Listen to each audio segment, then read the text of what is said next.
Good evening, I'm Christy Walker along with Steve Brailsford, and we'll be calling all the action in tonight's GLVC game with IPFW taking on Ashland. And I don't know what kind of game it's going to be tonight, Steve. Ashland is 6-8, they're 3-3 in the conference, so they're a quality ball club, unlike the competition that the Lady Dons faced last in our telecast. So we hope for a good ball game tonight. I hope it's a good ball game. IPFW is slowly moving up in the ranks. Lisa Miller is continuing to move up in all the current standings, IPFW as well as NCAA Division II. And we'll talk a little bit more about her 2,000 mark that she did reach last Thursday against IUPUI. But it ought to be a good game, and we hope that you can stay with us. And we'll be right back with these after these messages with the starting lineups.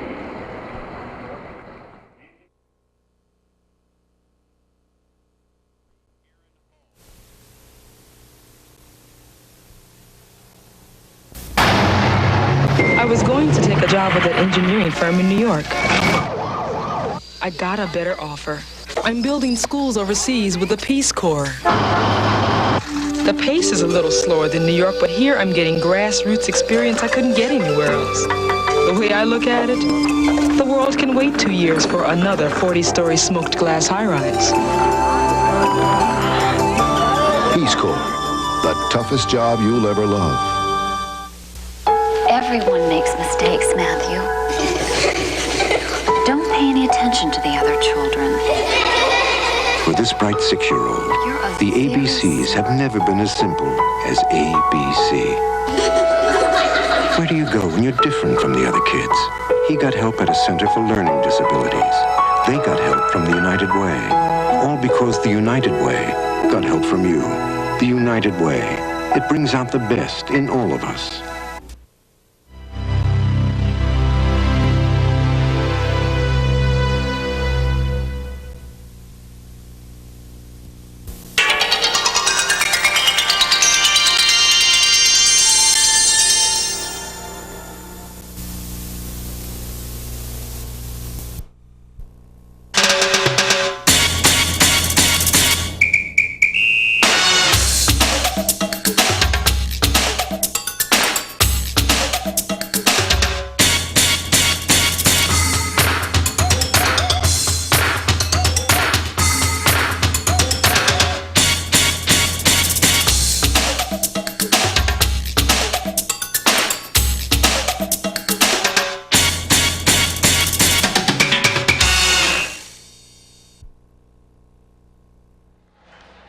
And welcome back as we are about ready to start off with tonight's tip-off with the GLVC conference game, Ashland and IPFW. And we'll catch you up here with the starting lineups for the Eagles from Ashland.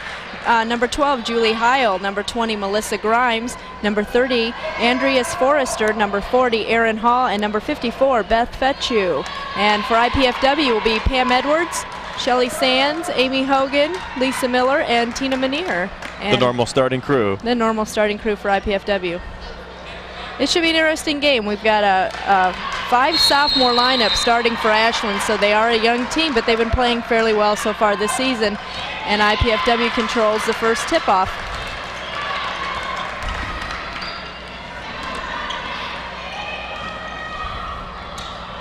IPFW looking the inside. Pam Edwards has been playing very strong inside, and that one hits the ground before Pam can get to it. And it'll be Ashland's basketball. IPFW starting out with a full court press, trying to apply some pressure early, and Ashland breaks it. Fetchu was wide open underneath and they didn't see her.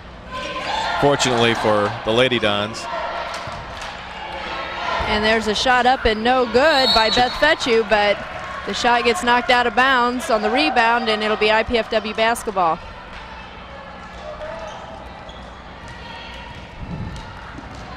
Looks like the Lady Dons are looking for a up-tempo kind of game here, get the ball down court quick. And Pam Edwards shoots, no good. Lisa Miller almost with the rebound, but number 40, Erin Hall, it's got a little bit more height there and was able to get that ball. Got a foul on Hogan. Trying to shut off the baseline, but ended up moving right along with Andreas Foster. Foul on number As we mentioned in the opening, Lisa Miller passed the 2,000 point mark Thursday night at IU-PU of Indianapolis. She scored 40 points, a school record. She has yet to touch the ball. Now she's got a loose ball and a chance at maybe that first bucket of the night. Yeah, Lisa's second in Division II in score, and we think with that 40 points hasn't been tallied in yet, though, and that probably put her back on top, and with another good, especially another good game tonight, she probably won't have any problems. And that basket was good by Tina Manier. Shot by Julie Heil, no good. Nice save by Pam Edwards. I don't think she really had to do that. I think it was off the Lady Eagles, but it's IPFW ball. Whoop, still our ball. Lisa Miller looking to throw the ball back up front, and Ashland was right there to knock it out of her arms. Pam Edwards with a quick shot. It's no good. Amy Hogan with the rebound. That'll be a jump ball, and it'll be Ashland's by possession. Well, Lisa has yet to take a shot. She must be tired from Thursday's performance. I would say 40 points. That's about, she averages 27.9 points a game, so almost 28, so that really put her way over. And we don't have the stats, but she normally doesn't take the three-point shot, so those were all inside points and free throws. Lane violation. We can actually hear the referee on that one call it out. We haven't heard that very often this year. They haven't called that violation.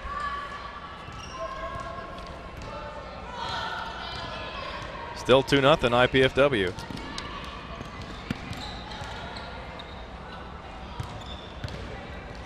Amy Hogan drives the baseline, shoots, and gets a bucket.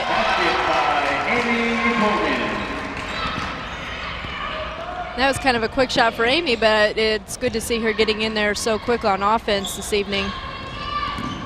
And almost a steal for her, but it's off her hands, and the ball's going to stay in Ashland's into the court.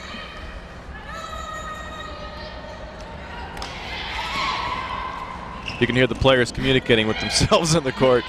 That was a nice feed inside. Traveling. And there goes the travel.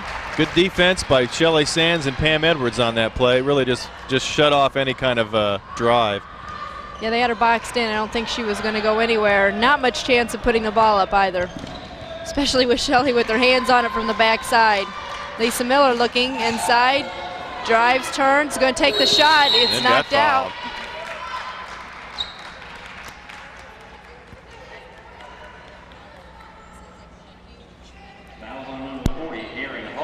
I imagine Lisa saw a lot of that last Thursday night. She gets all her points the hard way, driving inside, fighting for easy shots and getting the layups and getting the free throws.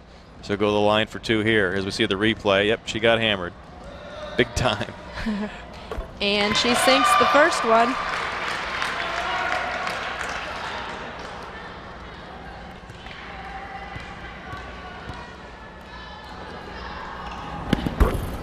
And hits the second. Lisa just needs 16 free throws to break the NCAA Division II career record, and there's 2, so now she needs 14, and we could possibly see those tonight as she's been averaging 10 free throws per game. And that was a wild shot, but it'll stay Ashland. It was blocked off the sideboard. And that may have been Pam Edwards getting one of the blocks she needs to set a season record. And that shot is up and good by Erin Hall. Pam Edwards got a hand on the ball, but not enough to stop that. And it's 6-2 IPFW lead. We're glad you could join us on this cold, snowy day again. I wasn't happy to see the rest of the snow melt, but I'm glad we got more back. Well, I'm happy for you. Oh, well, that's good, because a lot of people don't like that. They'd rather have no snow. But if it's going to be cold, it might as well be snow on the ground. IPFW looking for a shot. There's only 5 seconds left on the shot clock. Sands gets it off and draws the foul, and all Ashland pretty much had to do is play some good defense there, and IPFW probably would not have gotten that shot off. The foul will be on number 54, though, Beth Fetchu. And that's her first team second. And Shelly Sands will be on the line, shooting 2. Shelly's first one is good. And Shelly's been really coming along so far this season. Every game you see some improvement from her, both on offense and defense. And she gets the roll on the second one. It's an 8-2 ball game, 6 points, 6-point lead for IPFW, and Ashland breaks the press. And they throw it away. Well, everyone has scored except Pam Edwards. We got a pair of 2 points from each starter so far, except for Pam. It's time to get her in the ball game here. She took the first 2 shots of the game. That's kind of amazing there. I was going to say that Ashland threw that ball away after they broke the press so easily and got the ball down the floor and then just overthrew their guard. And this time they get it down. They go for the baseline and they step on it. Oh, but they're going to call the foul. And on Lisa. Yeah, that's going to be Lisa Miller's first foul of the evening. Couldn't beat her to the spot. Foul on number 24, Lisa Miller, her first, the team's second. And caught the last part of that replay there. Ashland looking for an open shot, dumps it inside, back out. Melissa Grimes shoots no good. And Andrea Forrester draws the foul.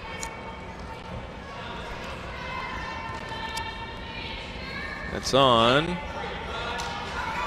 Tina Manier. Tina Manier. Oh, Shelly Sands. Oh, sorry about that. It was a 35, Shelly Sands. That's her first. Team's third.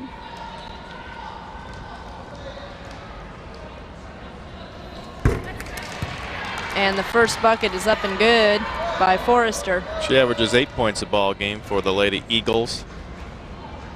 The Eagles' leading scorer averages 10.5 points a game. And that would fall fourth on our percentage list for our 5 starters. Gets the ball inside to Edwards. She turns. There we go. Now they're all in the book. Pam's been averaging 15.8 points a game, so that gets her going for this evening. Forrester shoots. No good. The rebound is up and the roll is good for Fetchu. She's 6 feet tall. She's got some height. They have a couple of 6-footers on this roster. I was just going to say, how tall is she? Because she didn't have any problems with that ball. And there's a steal for Ashland, and they dump it off. And that time it didn't go for Fetchu. As they try to convert a quick 2 points against the Lady Dons. Tina Manier out to Miller. Oh, and we're going to have a foul away from the ball, and that's going to be on Fetchu. She was literally mugging Sands, not allowing her to go in. Trying to get her spot on the lane, and she just pushed back a little too much and had Shelley bent over. We have a substitution for Ashland, number 32, Allison Davis, coming in for Beth Fetchu. And that's not a bad call with 2 fouls early in this game. 14:51 remaining in the first half. It's 10-5, a 5-point lead for IPFW. The ball almost thrown away. Tina Manier gets her hands on it, and they call it off Ashland. IPFW will have the basketball out of bounds.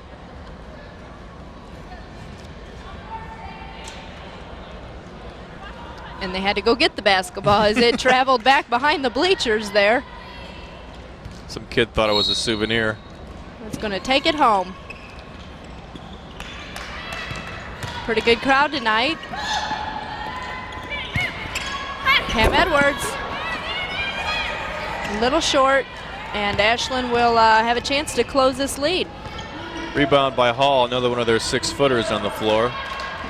Give them a little bit of experience with that height, and they could be a couple good players for Ashland. Oh, and what a shot by Erin Hall. For a 6-footer, that shot looks simple from the outside. Really?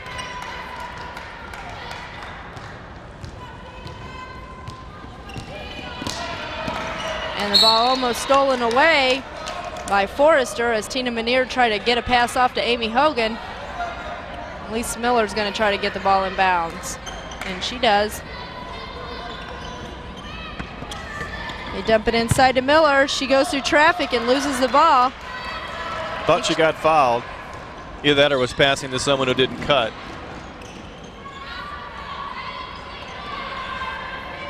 Ashland gets it inside to Hall, and she doesn't get the roll.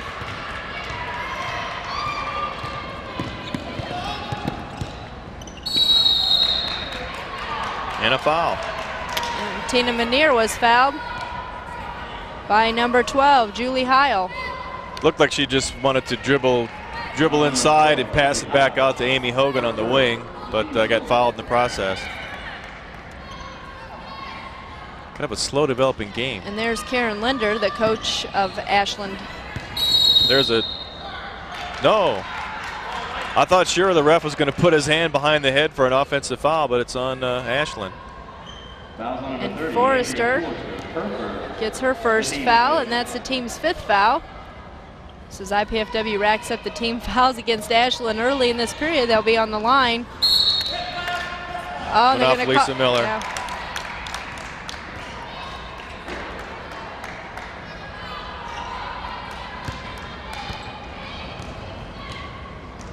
I think IPFW had tried to get an up-tempo game going early, which is more their game, instead of playing a slower game, which will probably keep Ashland in this ball game. And there's a wild what shot. What do we have there? Another foul? Boy. Grimes in the foul. Yeah, Miller gets the rebound and is fouled. One more and we'll be shooting Forrester. free throws. That's her second. Oh, they called that on Forrester? Yeah, they called that on Forrester.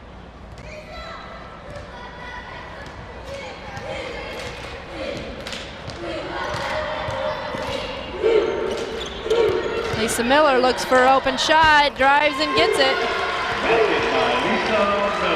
Courtesy of a nice screen by Shelly Sands on that play to get her open. Shelly really sealed off Lisa's defender. And we have a walk. And that's some of IPFW's best defenses as they play that press that cost Bellarmine the game. They play a harassing kind of defense. Tina Manier drives and gets stuffed. I think she thought she got fouled too. I don't know, it looked pretty good from up here, so. There's a dump, the ball inside to Hall, and she puts it off the glass. I didn't hear her call that. Hall is their leading scorer. That only counts on 3 shots. You have to call the glass shots.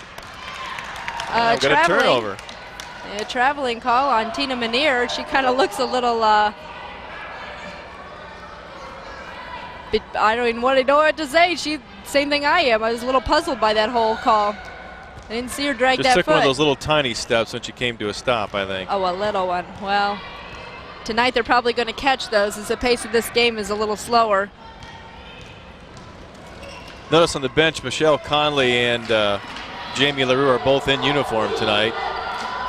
So they may see some limited action. That shot's no good. Ashland gets the rebound, puts it back up, no good.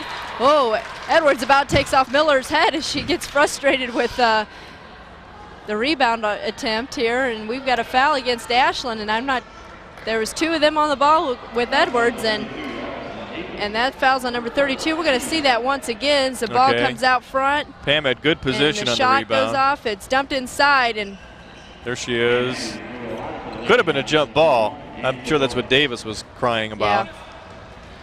But that's 1-and-1 time now for the Lady Dons, who are the nation's 2nd leading free throw shooting team in Division II. And Pam hits her first one. I was afraid I'd jinx him by bringing that up.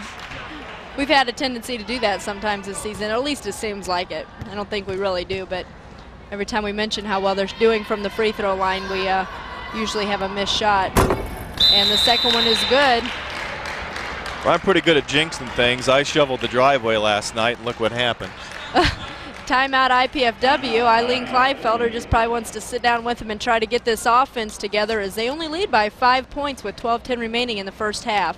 The College Cable Access Program Guide provides information about our programming, including IPFW sports telecasts.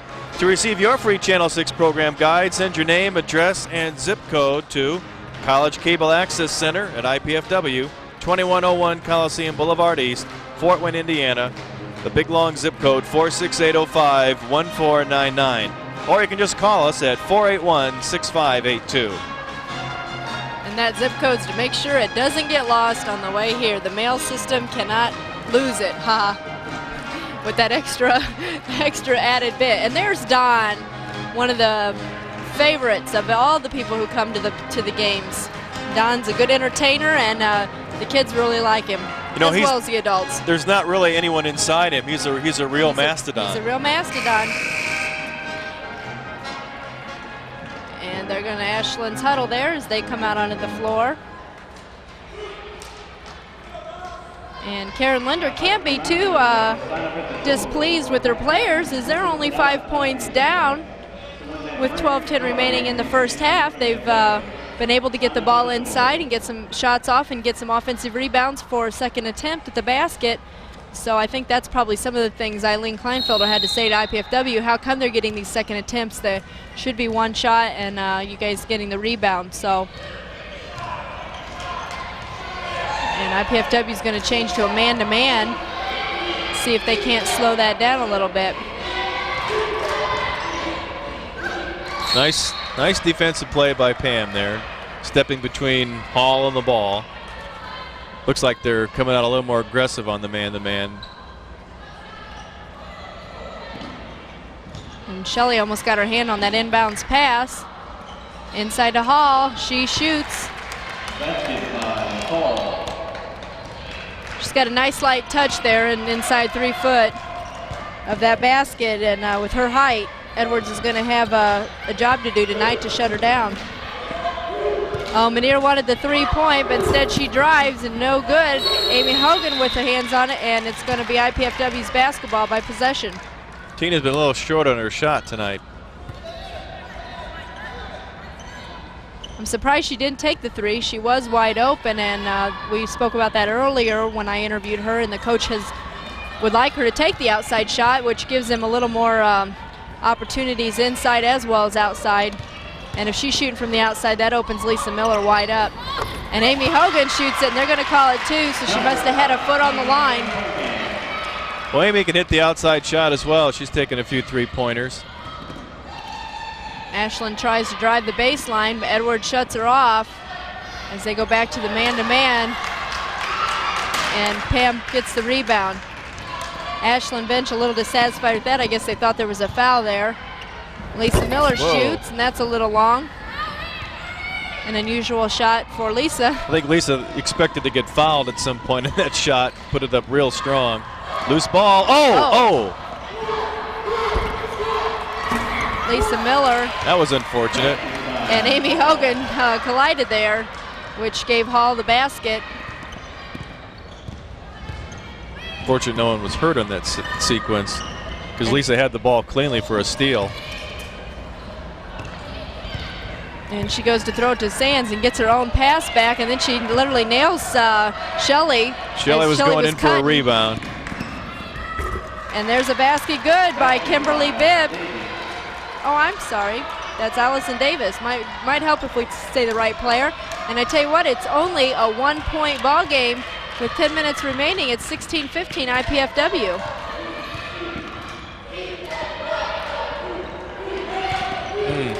Edwards gets it into Miller. And that's going to be, I believe, on number 20. Nope, they're going to call it on 40. He put 44 up, but I was like, there's no 44 in the game, but they're going to give it to 40, Erin Hall. And that's her second foul, and that'll put IPFW on the line. Number 42, Lisa Harad came in, and 22, Kimberly Bibb. So now she's in the ball game. There you go. Lisa hits the first free throw. Dawn Dressler's coming in to give Amy Hogan a break. And Dawn has done a good job coming in off the bench. So have many of the players. IPFW has an advantage with the deep bench, and they're able to take their starters out and put in their second line, and they're able to go in there and do the job and score some baskets as well as play good defense. Oop. There was a nice hands-on by Shelley Sands, but Ashland gets that rebound, and Lisa Harad backs up and gets the ball and puts it up and in. 18-17. Oh, nice dump to Shelley Sands. She puts it up and is going to get the foul.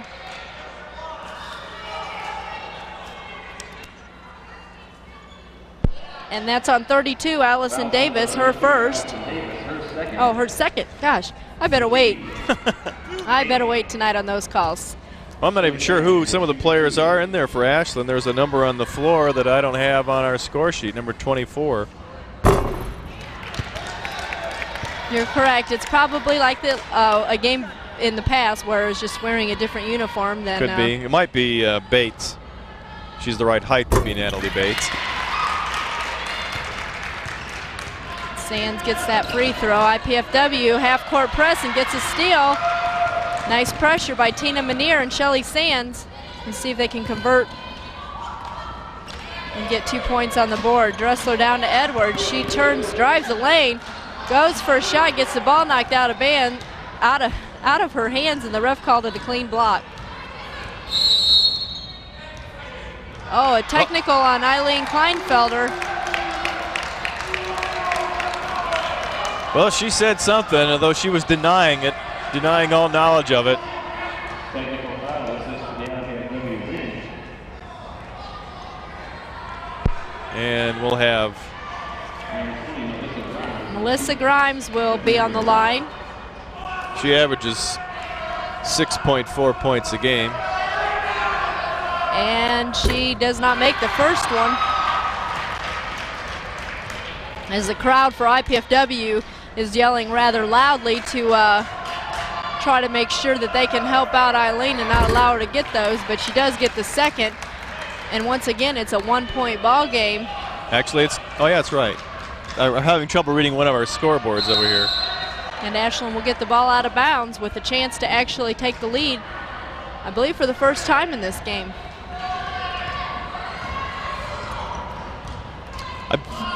I would guess what Coach Kleinfelder was upset about was, besides that bucket right there, the lack of a foul call when Pam Edwards got stripped of the ball in that last possession.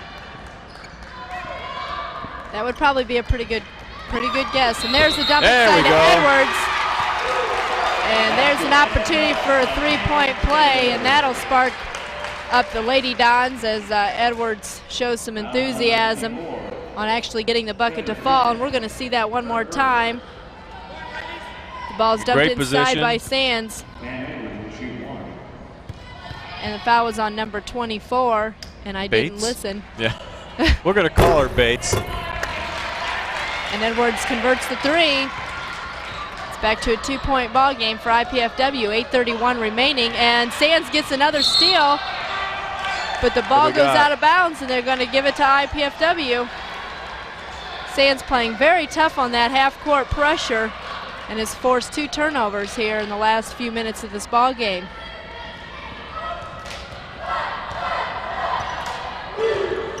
For some reason, the Lady Eagles are having trouble negotiating the mid-court stripe there. Sands looking for someone to dump it to. And a foul out on the floor. Shelley will shoot 1 and 1. And the foul's on number 32, Allison Davis. That's her 3rd foul.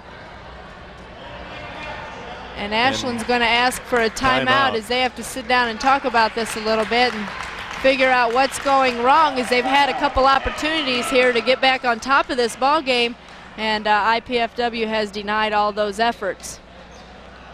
But one thing that's going wrong for the Lady Eagles is they're playing a veteran team, and they're basically a sophomore-oriented team. And Amy Hogan just checked in at the bench as she'll be returning to the ball game, I would imagine, for Dawn Dressler.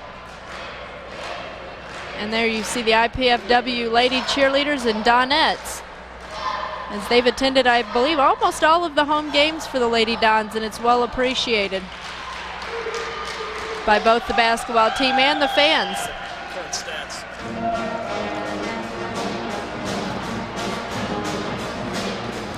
So far in the game, Lisa Miller with 6 points and Pam Edwards with 7 points. Tune in to Channel 6 Friday evening, January 6th at 8:30 p.m. to watch the Nittany Lions from Penn State University take on the IPFW Volley Dons. Catch all the action of IPFW volleyball right here on Channel 6. And there's Don entertaining the crowd once again as the players come back out on the floor. And Sands will be on the stripe, shooting a 1 in bonus. Well, we have the mystery of the identity of the mystery ball player for the Lady Eagles. It's Heather Dennis, number 24. Well, we won't call her Bates anymore. Up and in by Edwards.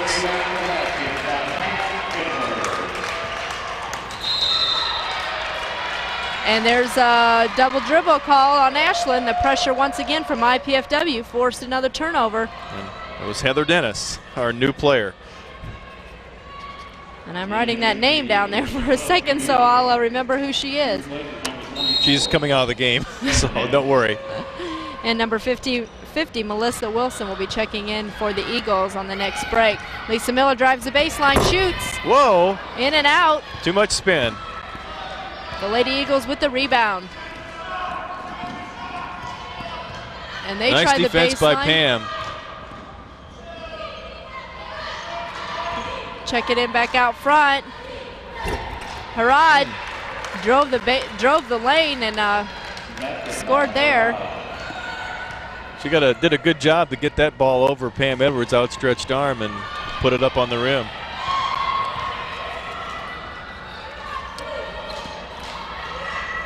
There's Lisa. Once again it spins out, but Edwards gets it back up.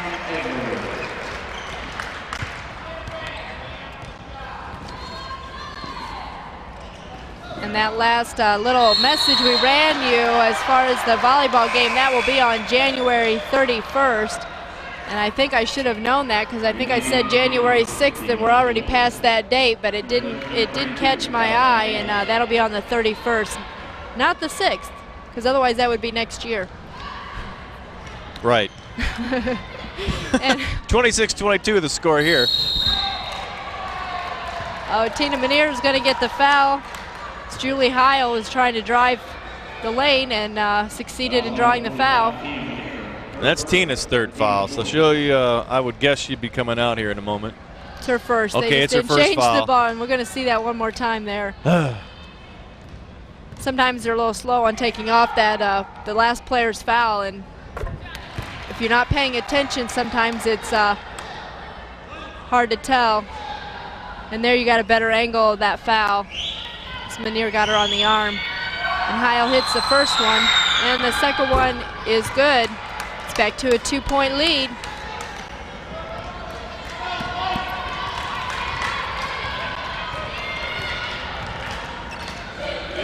Lisa Miller dumps it into Sands, who shoots and very short. It'll be Ashland's basketball. Number 34, Natalie Bates. There's Natalie. Number 20, Melissa Brown. And Ashland's almost had all of their players in, I believe, except for one. And the pressure by Sands. Ashland continues to move the ball down the floor. And a foul on, oh, we got traveling. I thought they were called Tina for a slapping foul, but it was a travel.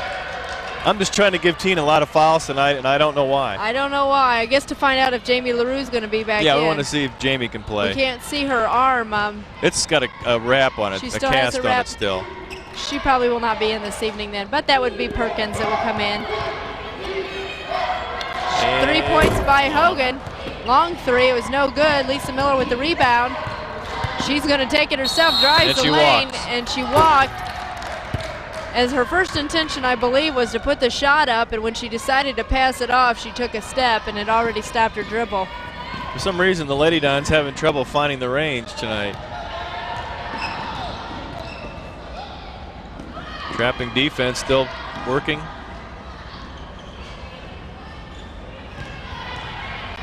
IPFW is doing a good job in costing Ashland about 15 seconds to the 30-second shot clock just to get the ball down the court, which doesn't allow them much time to set up their offense. And that's off the hands of Amy Hogan. And we got a foul.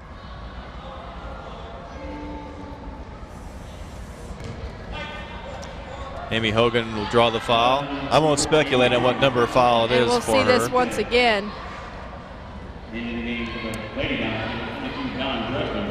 And Dawn Dressler's coming back in, and Hogan's going to take a seat as that was her second foul.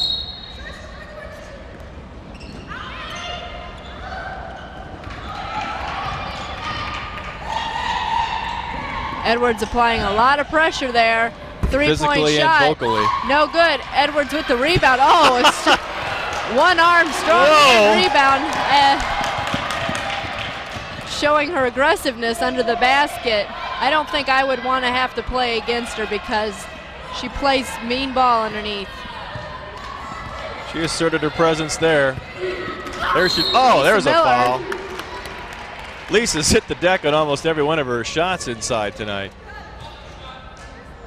And the foul's going to be on number 42, Lisa Harrod, and we're going to see this once again. Lisa drives in and runs right into two people and hits the floor. Looks like Wilson got her better than Harrod did, but Lisa will be shooting 2. I'll just go ahead and write those down on the scorebook. And you did jinx it. The first one's no good, and we're going to see that one more time. Sands dumps it in. Harrod got her, and Lisa missed both of those. And there's going to be a foul on Dawn Dressler on the rebound as number 50, Melissa Wilson, had position under the basket, and Dawn went over the back. And that's her first, team 6th. With 5:18 remaining here in the first half, it's 26-24. IPFW leading by 2.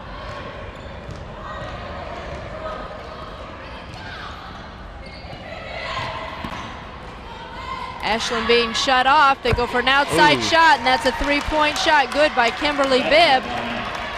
And that's their first lead of the ball game, I think. Second lead. Second lead of the ball game.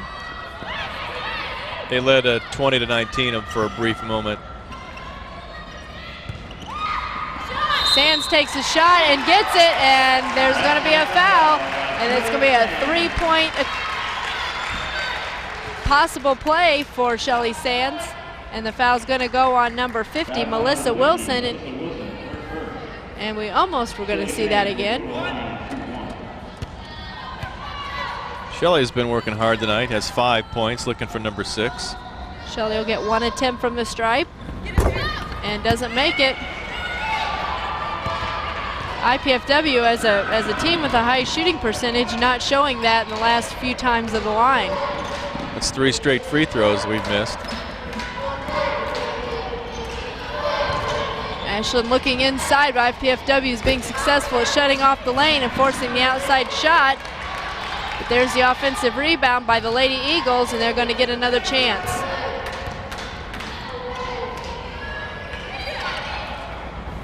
And the shot is up, and it's no good. And Wilson may have got another foul. Pam Edwards is just a big presence underneath. That time we could hear her all the way up here, and we usually can if she really is going to get a strong rebound. Even just on defense, that voice you most often hear is her calling out signals. And this, we're going to see it once again. Edwards just took it right away from Lisa Miller.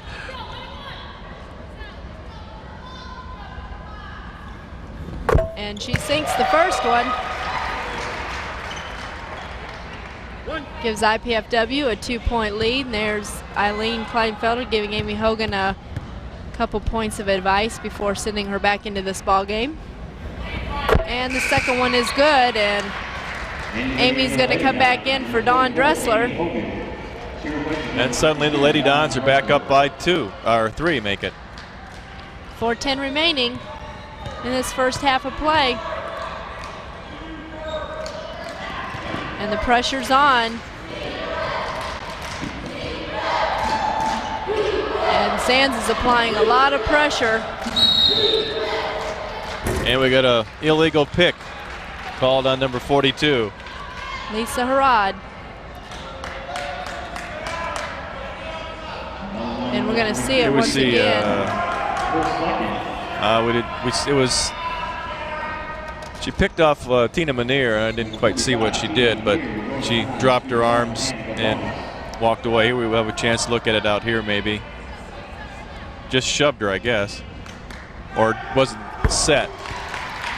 And that was her second foul. Tina hits the first free throw.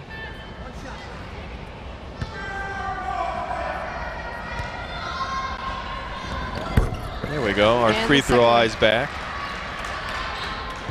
IPFW with a 5-point lead. And we'll see if they can force another turnover here. And Edwards gets run around, and it's going to be a 3-point play for Ashland. And that's where the pressure defense can kind of get to you. It's Shelly Sands in the foul. Here's Wilson wide open underneath. Pam Edwards over a little too late, and Shelly just slaps at the ball. Pam couldn't get back and get her normal defensive position there. And she misses the 3-point opportunity, but that pulls Ashland back up within 3. 3:36 remaining. IPFW looking inside, no one cutting toward the basket. Tina Manier drives, shoots, and off the glass.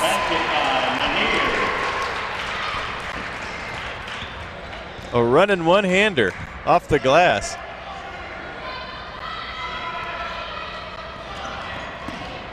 IPFW relentless on their press, not giving Ashland any sort of break, and there's a basket good by Julie Heil.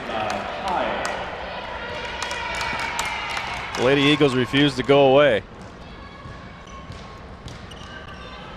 Well, we said we felt an awful cold draft when they came back onto the floor when we were down on the floor at the beginning of the game, and they just they must have warmed up because they're right in this. 3 points behind, 34-31 IPFW. Lisa Miller gets shut off, and Tina Manier gets that 3. And I'm surprised they didn't blow the whistles. The net is wrapped up around on that one, as that's all she took was all net. And we got a foul. And I think this is her second.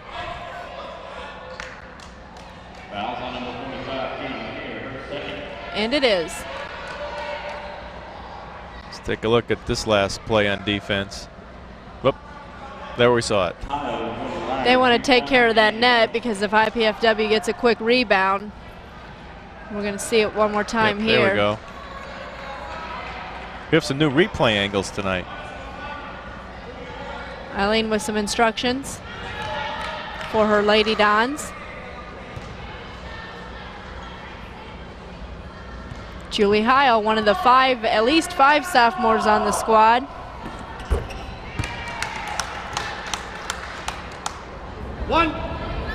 It's her third free throw tonight. They actually do have 2 juniors in Kimberly Bibb and Allison Davis, but they are not starters. And the second one's no good. Tina Manier bring the ball down the floor. She's going to drive the lane, shoots. And she's going to get called. Oh, okay, it's a block. Doesn't get the roll, and it's going to be a blocking foul on number 34, Natalie Bates. I thought the ref was trying to make up his mind whether it was a charge or a block, and he kind of stood in front of Tina and then hopped over and called it on Bates. And Bates did indeed get over there too late. That's why Tina thought she had the angle and drove it to the bucket. And that was Bates' first foul, as all of the coaches on the Lady Eagles bench just kind of put their clipboards over their head in amazement of that call. I think they all thought it was a charge also. And Tina gets the second one. Well, it is such a hard call to make sometimes. Did the person step in there in time or not? 39-32, a 7-point ball game. IPFW has pulled this one back, stretched this one back out, as it's been just within 3 points just as few as 30 seconds ago. Ashland gets the ball down, and that was kind of off Edwards' foot. Good hands. And Melissa Wilson gets that basket. She kind of strong-armed her way down the baseline and just put it up. Manier finds Hogan open on the side, dumps it into Sands, up, no good off the glass. And Shelley almost had her own rebound. Shelley got hammered by Wilson from behind. And Wilson was pleading her case down there. Wilson just been just a tad late on defense underneath. He's a good offensive player, as we see the play here. Shelley, and it was a tough call. I guess it's the angle you have on the floor as to who looks like they had position under the basket. And in this case, they thought Shelley did, and she sinks the first of the 1-and-1. This big Shelley's about to take her 8th free throw tonight already. We're going to see it again, and that was a nice feed by Dawn Dressler to Shelley Sands. Yeah, she was over the back. That was a better angle. Shelley hits both free throws. Well, Edwards had an opportunity for a steal there, but the ball caught her off guard. Oh! And an open missed shot by Harrod. By Sands, fouled by Sands.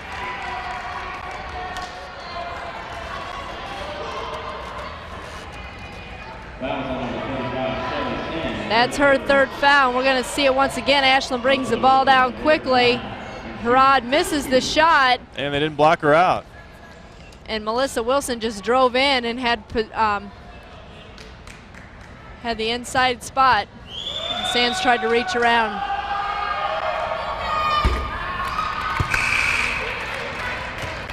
Kim Recker is going to replace Shelley Sands.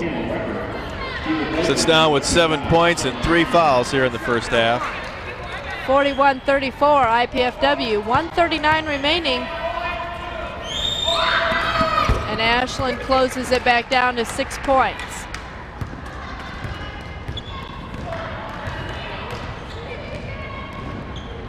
Menier to Dressler, they get it into Edwards. She's got nowhere to go, so she tries to dump it back out to Dressler. And the ball they're going to call is off of Dawn Dressler's hands, and it'll be Ashland's basketball.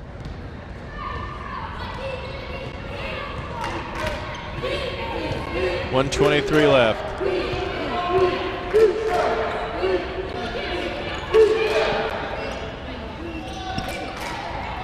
Edwards battling it out inside with Melissa Wilson. Got a jump ball. And the possession goes to IPFW. Back into the game for the lady down, number 44, Amy Oden. She replaces number 22, Dawn Dressler. Time for Kimberly Bibb got nailed in the mouth on that last play. It's getting pretty rough under the basket. Got some strong players that really go hard after the ball. Edwards, there's one of them right there. Oh! And it's in and out. That's like the fifth, at least the 5th shot that's gone in and back out for the Lady Dons tonight. There's a walk. Thank you. Pam's usually good for that 10-foot shot. And here's Jamie LaRue coming into the ball game.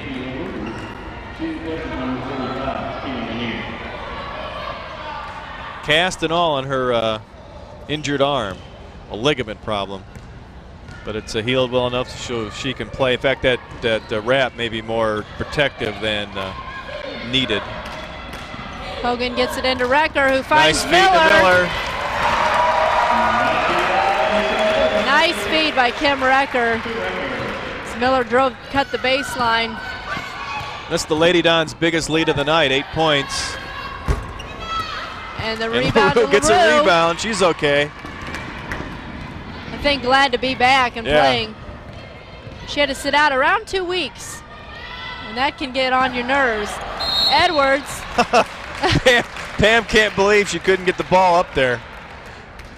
She caught it out of sync. She caught the ball going down instead of going up on the pass, so she was a little out of sync, but she'll get 2 free throws here with 9 seconds left. Here we go.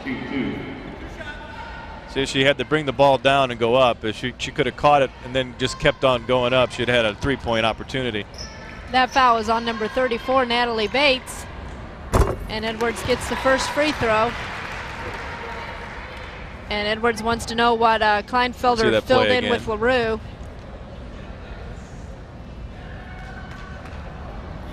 And the second one is good. 15 for Pam Edwards on the night. A 10-point lead with 7 seconds left in this first half. And that was Pam Edwards.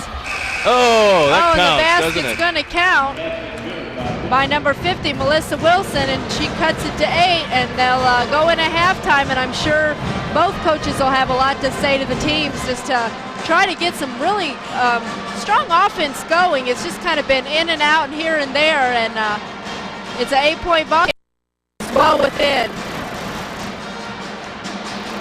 And there's the coach for Ashland Eagles heading off the floor. And Briefly here, the scoring leaders. Lisa Miller with 8 so far, Pam Edwards with 15, Shelley Sands 17, Aminir 10, and the leader is Melissa Wilson for Ashland with 7 points. I should say Erin Hall, their leading scorer, with 8, and Melissa Wilson has 7. Julie Heil also has 5 points for the Lady Dons, as they have an 8-point lead here at half. And we'll be right back with more GLVC action, but during halftime we have an interview with Matthew Kubik about the new pavilion being built here on IPFW campus. Excuse me, could you help me, please? Sir, could you help me, please? My little girl, she needs blood. Could you help me? I'm sorry. Somebody, please? My daughter, she needs blood. Could you please help? Somebody help me. Imagine if you had to ask for blood to save the life of someone you love. Next time the American Red Cross asks, give blood, please.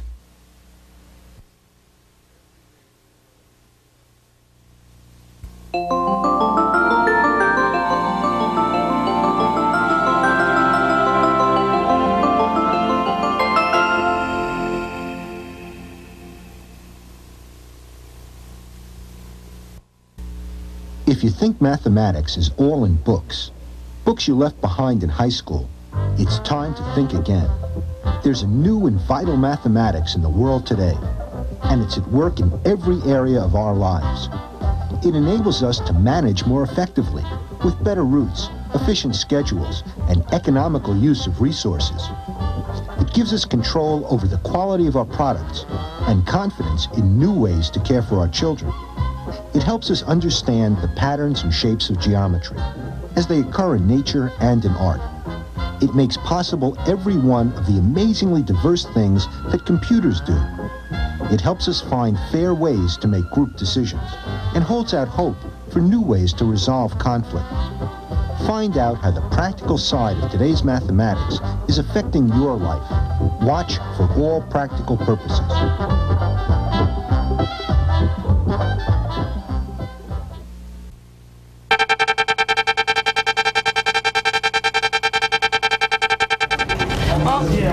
What about that new building that they've added here on IPFW campus?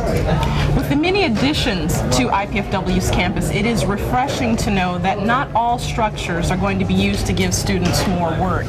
A pavilion is being constructed by students for students in the Aquarius Park, located between the gym and the new Fine Arts building. The pavilion was designed by Matt Kubik, a professor of architecture here at IPFW, and I interviewed Professor Kubik at the site of the pavilion. Why was this location chosen? Well, I didn't have anything to do with choosing this location. It was chosen in conference with the director of the physical plant, Don Catter, and it was chosen also in consultation with the chancellor, Joanne Lance. The reason that they were so interested in this site is this site has been dedicated as Aquarius Park with money that was donated by the class of 1969, and also that there is a garden that's being planted behind the pavilion in honor of deceased Professor Onwood from the chemistry department. And so the setting will be essentially the pavilion with the garden behind it. I like to think of it as a temple in a garden by a river. And where is the manpower coming from to build the pavilion? Well, the pavilion was taken on as a project by 2 student chapters connected with the Department of Civil and Architectural Engineering Technology. The 2 student chapters are the chapter of Associated Builders and Contractors, who are primarily students of construction technology. And then we have another group, which is the American Institute of Architecture students, and those are students whose primary interest is in architecture and architectural technology. And why did you choose this design and this material to build the pavilion? The design of the pavilion, first of all, was affected by the fact that it was going to be a student-built project. as a student-built project, there's certain kinds of materials that we couldn't use in that they would be difficult to manage the construction. For example, it would be difficult to build a brick structure. In that brick is something that requires a certain kind of special skill and training to be able to lay up a brick wall, for example. So it was pretty clear that the structure should be wood because it was material that just about anybody could handle using common carpentry materials. The structure of the pavilion was then taken to be something that would be an expression of wood structure. So the choice was taken that it would be a heavy timber type structure, and one that would take a structural form that would express some beauty and elegance in its own structure. And why don't you tell me about the time capsule? Well, we kind of had fun playing with the design. One of the elements of the design was that we included a time capsule. Not a time capsule that was buried in the ground, but rather a time capsule that'll be hidden in the structure. The time capsule is going to be on the very top of the pavilion, up inside the roof rafters. And the only way that you'll ever be able to get the time capsule out is by tearing the roof off. And so we're having fun. We're collecting things to put inside the time capsule. It's going to be a plastic globe, and it'll be sealed and hidden in the roof. And when will the pavilion be completed? Well, we hope to get the majority of the work completed this fall before winter sets in, and then anything that's left over we'll clean up in the spring before the end of the school year. But the majority of the work should be done within the next month. We've had a little problem with bad weather over the last few weeks, with rain and cold, and but we're hoping that the weather will hold long enough for us to finish up the roof structure. How will the pavilion be funded? Well, the pavilion was funded by a group that is associated with the university called Friends of the University. I was invited to come and show the design to the Friends of the University, and they liked it, and they voted money out of their treasury to help fund the pavilion. Additional funds have been given by the class of 1969 who had funds set aside for the improvement of Aquarius Park.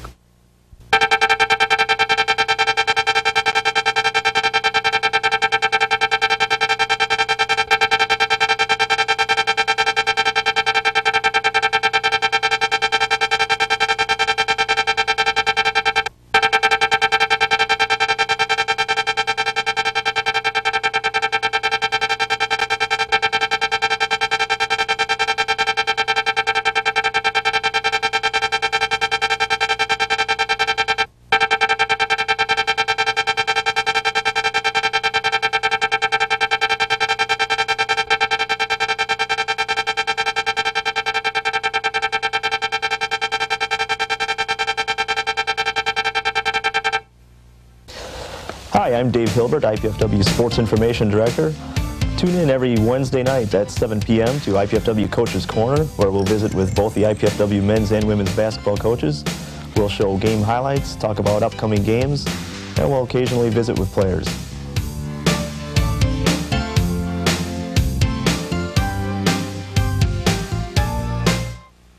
Carol. Tom. Some people still don't realize how space technology benefits everyone. Well, you've played a detective. Why don't you give him a clue and I'll be your helper. Okay, partner. Look at this.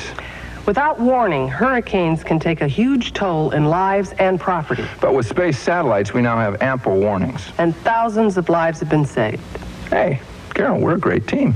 We're a great item. Space technology. This is what's in it for you. Mental illness. We fear it. We laugh at it. This guy's lost his We scorn it. We think it's shameful. But these are misunderstandings. Misunderstandings that will fade away if we see mental illness for what it really is. a medical disease. A disease that can be treated if you just know where to turn. For an informative booklet, call the American Mental Health Fund. When you have sex with someone who shoots up and shares needles or works, you could get AIDS. Even worse, you could have a baby with AIDS.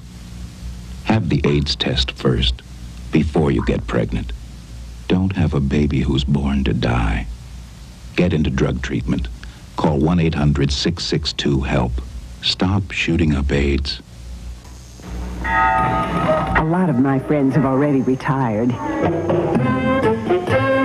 But I wasn't ready for that. So I'm still teaching. This time in Belize, Central America. I decided to join the Peace Corps. I love my kids.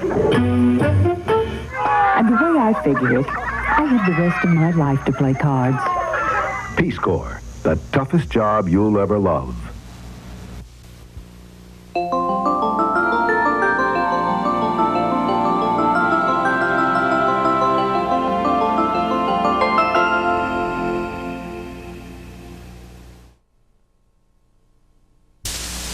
This is the increasingly competitive world we live in, and this is the country we want ahead of the competition. These are the people we'll be depending on to keep this country ahead of the competition. These are the colleges and universities we're relying on for the people we're depending on to keep this country ahead of the competition. So if you want America to stay number one in the world, do something about it. Give to the college of your choice. As an athlete, it's especially painful to watch cocaine destroy those around me. How could these heroes with so much strength and discipline fall for cocaine?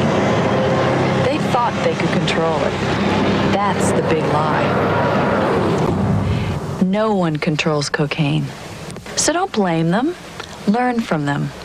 If you're using cocaine, get help. Call 1-800-662-HELP.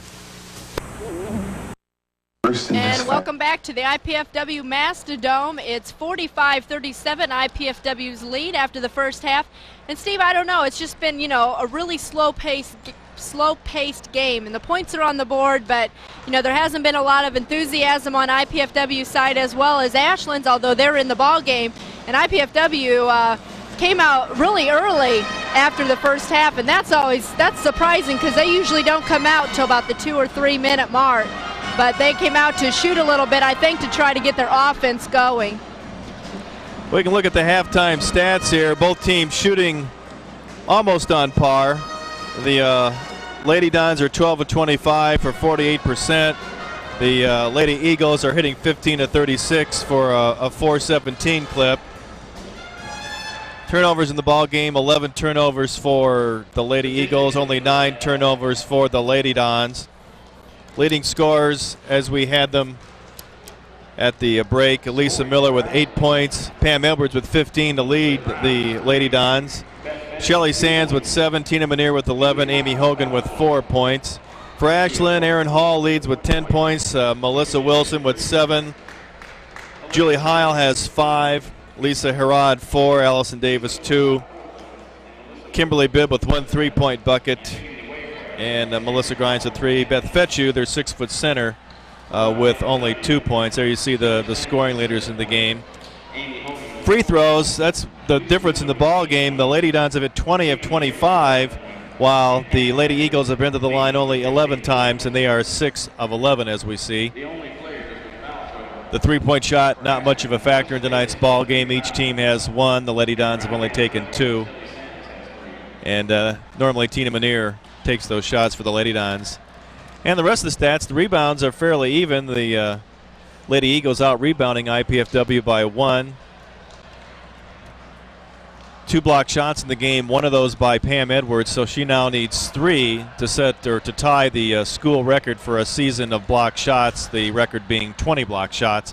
She now has 17. I don't know what that guy's doing. That was an enthusiastic fan that dropped his drawers to show that he had IPFW boxers on. Cool. And people with foul trouble on the screen there. Shelly Sands. That guy should have foul trouble. She has 3. everybody else, or no one else in serious trouble for the Lady Dons. 2 players with 3 fouls for Ashland, that being Allison Davis and Melissa Wilson. And that could be a problem for the Lady Eagles. Melissa Wilson's been playing pretty well underneath. She's number 50, and she's been battling Pam Edwards for rebounds and scoring underneath, and they can't really afford to lose her. And we're getting ready to start the second half. Ashland has the ball first. And we'll see what kind of changes we can pick out from halftime conversations that I'll say that the coaches had with each of their teams. And there was almost a steal by Amy Hogan. Hall gets a shot up, and it's no good. Well, Miller the defense with hasn't changed. The Lady Dons playing aggressive man-to-man in-your-face defense, force a tough shot and get the rebound by Lisa Miller there. Whoop, bad pass. Miller loses the ball. Lisa might lose this battle. Oh, that's a foul. Forrester tried to go for a quick shot. Miller fouled her. We're possibly lucky that wasn't called intentional because she just bumped her. She didn't really go for the basketball. Here we see the play. Yeah, she just kind of ran into her back. And that's Lisa's second, and IPFW starts off with 1 team foul the second half. She misses that one.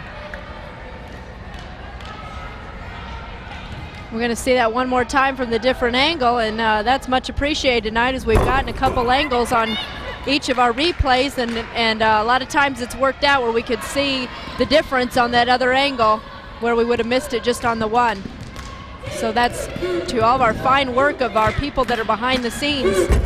Edwards with another shot rolling off the top of the basket. And the 6-foot Beth Fetchu brings the ball up like a guard. Forrester almost loses the basketball, looking for someone to get it off to, and does. Melissa Grimes picks it up. She looks inside, nowhere to go. Grimes gets it into Hall, but Recker got a hand on it. That opened the shot wide open for Beth Fetchu.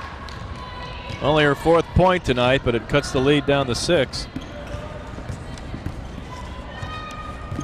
I don't think Eileen Kleinfelder has set down much of any of this game, and there's a throwaway as Hogan tried to dump it off to Recker, and the ball was stolen away. And the shot is up and no good by Hall.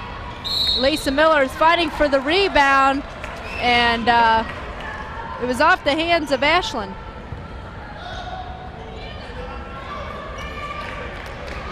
Kim Recker will try to inbounds the ball as Ashland applies a little pressure of their own.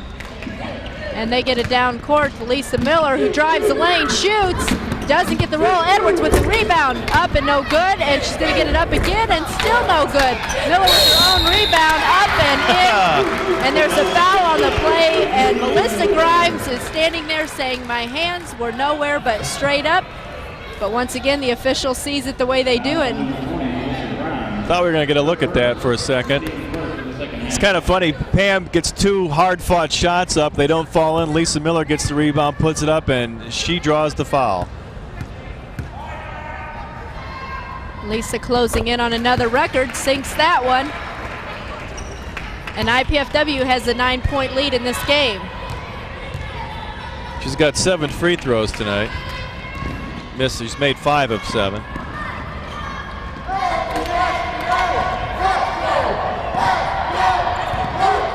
And Ashland with a block shot, but they're going to get Edwards on the foul. And I thought it was a block shot at first, but it was a block and then a little bit on the arm. And we're going to see that one more time here. And drive the baseline. Edwards does get her on the arm, and that was a nice angle, and you can see where the foul came from. And the first one is good by Melissa Grimes.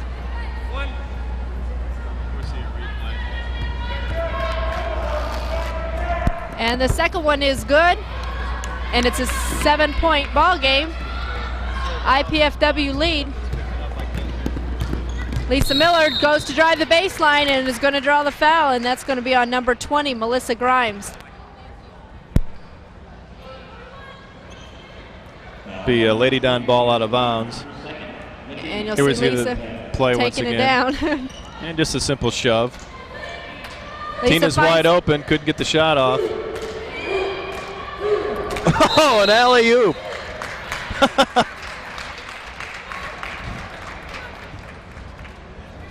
I thought for a minute Kim Recker was taking a three-point shot. I went, no, that can't be what's going on. Oh, but she saw Pam Edwards wide open underneath. But it closed up by the time the ball got there. And this time Edwards dumps it to Recker, but she couldn't get it to fall. And IPFW still having some difficulty on the offensive end.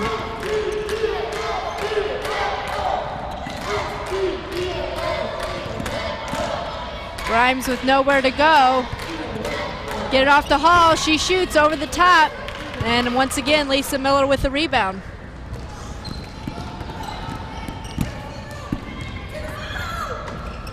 Lisa Miller finds an open baseline, drives, shoots, doesn't get the roll, and wanted a foul.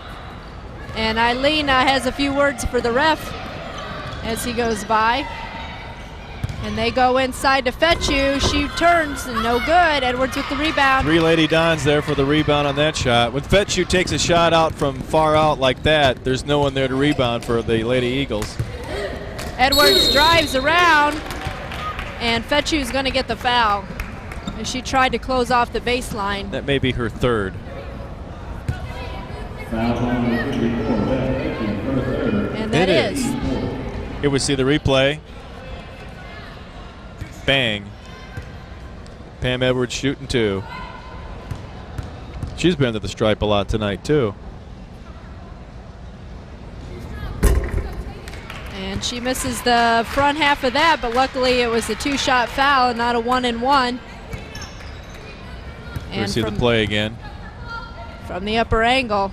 And you definitely could see her getting nailed there. And she misses the second one, but Recker gets the rebound, and Edwards gets another chance and gets the 2 that way. Sure, the hard way. IPFW stretches it back out to 9. Pam didn't want those free throws anyway. Fetchu with the wide open shot, no good. She gets her own rebound. And she's called for the foul. She can't believe it, and I kind of agree with her. She had a clean rebound there, and the ref underneath, who was blocked out by the Lady Don ball players, got her for being over the back. Let's see if we can see that. Here's the shot. She takes the shot. Now from here, it looks like she fouled Lisa Miller, but from our angle, it really didn't look like she made any contact. We might get another chance at seeing the replay. I don't know. Don Dressler finds Edwards. Nice passing.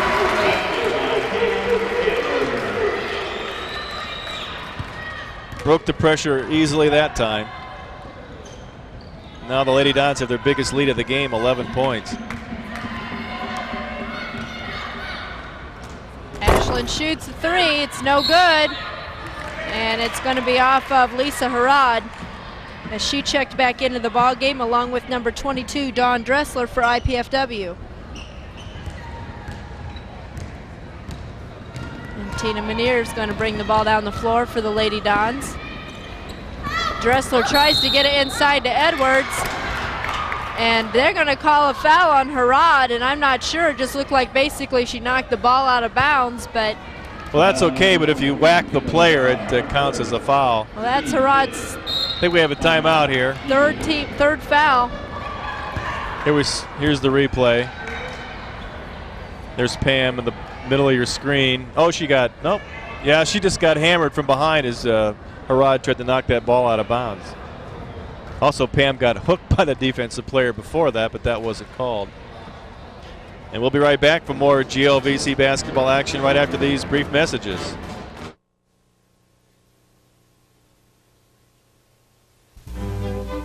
For over 2 millennia, Western society has generated a rich visual tradition of painting, sculpture, and architecture. What do these images mean? How can we understand them? Art of the Western world will take you on an exciting journey that will suggest answers to these and other questions. Beginning in ancient Greece and ending on the brink of the future, it will examine many of mankind's most enduring artistic achievements.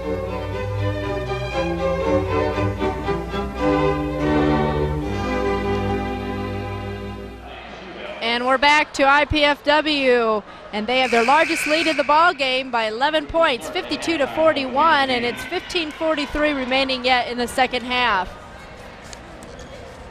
And they'll both come out of their huddles. Here's the replay of the last foul. And just too much body there by Harad. Another foul. Dressler dumps the ball into Pam Edwards, and Julie Heil got her arm. Pam's turned into an eagle magnet. They're just bouncing off her. Pam was a little surprised by that foul herself, but she wasn't going to mind taking the bonus shots. Now it's only, according to the board, 16 fouls. Is that right? No, it is 7 now. It's 7 fouls this half. And Julie Heil's going to question the ref on that call to find out for sure what it was, as it put IPFW to the line with a chance to score a couple points with the clock standing still, and the first one is good. And Edwards is thankful to see that one fall, as she missed both of her last free throws and got the rebound though and put it up for 2. She has 20 points so far in the game, and the second one is good.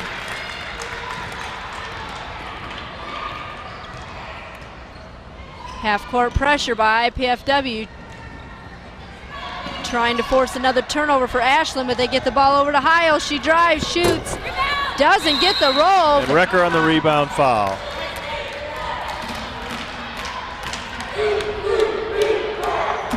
Well, that time too much of the defense got too far out in the middle of the court and left Julie Heil alone to drive on a slower Kim Recker underneath, and even though she missed the shot, the resulting foul gives the Lady Eagles the ball, but they can't do anything with it. Forrester missed that, and Edwards rebounds, dumps it down to Miller. She looks across, finds Recker open, and a nice shot by Kim Recker. That's Kim Recker's shot. Don't leave her open for that. And Harad is mugged, but they steal the ball, and they get it to Lisa Miller, but she has nowhere to go. She turns, shoots. Nope. Off balance shot, but Dressler gets the rebound out to Edwards. Whoa. And she sinks that one. 58-41, 17-point lead for IPFW. They're definitely their largest lead in this ball game. Somebody better pour a bucket of water on Pam Edwards. She's hot. And they get it inside a Hall, but Edwards is all over. Heil drives. No good, gets her own rebound, puts it up again, no good, and Manier gets the rebound this time for IPFW. Look for a pass here. Nope, okay, not. And Pam knew she got her as she tried to back up for the rebound, and Hall was right there. I thought Tina might look to pass to Lisa, but they covered up Lisa pretty good on that play. And this is a little bit more IPFW's game, as they've sped this up a little bit, and they've pulled away, and now they have a 17-point lead with 14:22 remaining in the second half. And the timeout by Ashland, timeout by IPFW. My mistake. We'll be right back for more GLVC basketball action after these brief messages. Excuse me, ma'am, can you help us? I'm sorry, Sir, please help our brother. Ma'am, we need some blood for our brother. Please. I'm sorry, I can't help you. Sir? Please, ma'am. Oh, not now, baby. Our brother really needs blood. Can you help us? Imagine if you had to ask for blood to save the life of someone you love. Next time the American Red Cross asks, give blood, please. And we're back, and if you tuned us out and have just come back, IPFW has stretched this one out to 17 points, and we just come out of a timeout here as Ashland's going to try to figure out how to slow down IPFW, as they have basically been in this ball game from the beginning, and all of a sudden they find themselves totally gone. Should have a replay here of the last sequence. There was Pam. Couldn't really see where Lisa Miller was as Tina was trying to get the ball to her on the break, but she had to take the shot herself, and Pam came in late on the rebound for the foul there. Ashland gets it into Hall. And this time she still doesn't get the roll, but they get the rebound, and Harad puts it up and in. Nice shot. Harad got a tough offensive rebound there and was able to give Ashland the 2 points. Lisa Miller with a slow evening so far. She drives and shoots. I think they called charge on Lisa Miller on that play.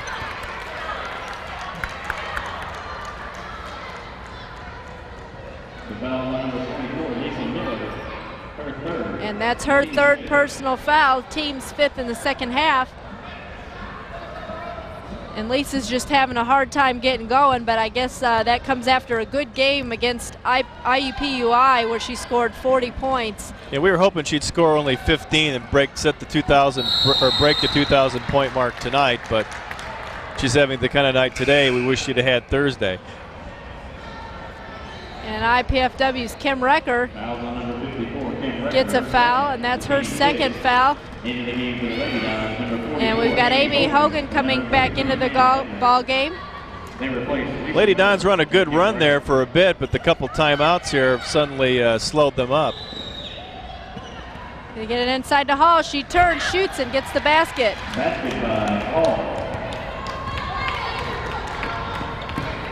It's a 13-point ball game. Tina Manier gets it into Edwards. She's looking to get it back out to Sands. Up and off. Edwards gets a rebound and no good. And Harad ends up with the basketball.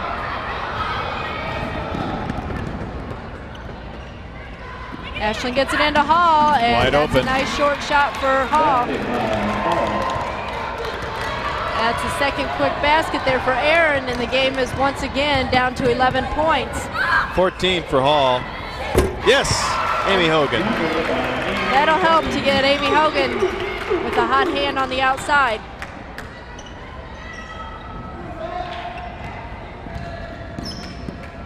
Ashland goes out for a three-point of their own. It's no good. Pam Edwards with the ball in and out of her hands. And Kimberly Bibb grabbed her own rebound. Heil drive, shoots, doesn't get the roll. The ball is loose, and Shelly Sands comes up with it. And Manier brings it down. Good idea, good decision there. Gets it off to Edwards, she turns and scores. 25 for Pam Edwards. Allison Davis returning to the lineup for the Lady Eagles, and sitting down will be Melissa Grimes.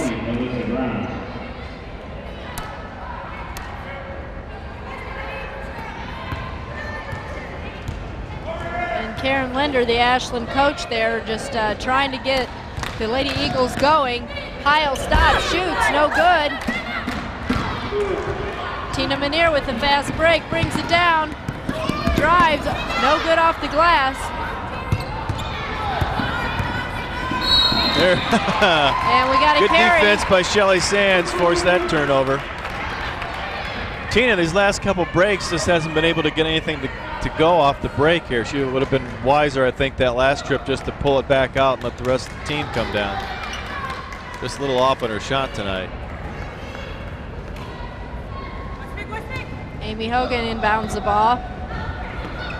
IPFW finds Hogan open, but it's going to be off her leg, and it'll be Ashland ball.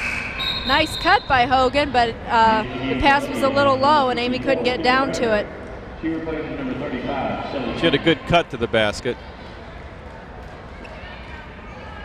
Shelly Sands will take a rest as Kim Recker's back in.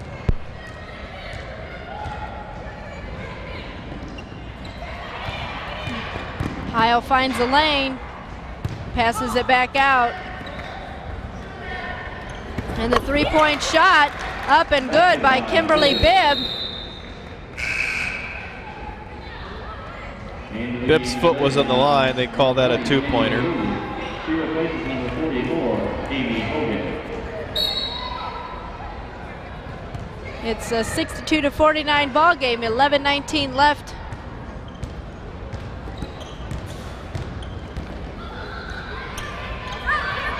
Dressler with nowhere to go, but she's going to get a foul, and that's going to be on number 22, Kimberly Bibb. And she tried to move along with or Dawn to stop the basket. And we're going to see the replay here as Dressler tries to drive and runs right into Bibb. And Dawn will be on the line. Dawn Dressler there. And she sinks that first one. And we're going to see Ann Leakin for the first time in this ball game. We're going to catch us from one more angle.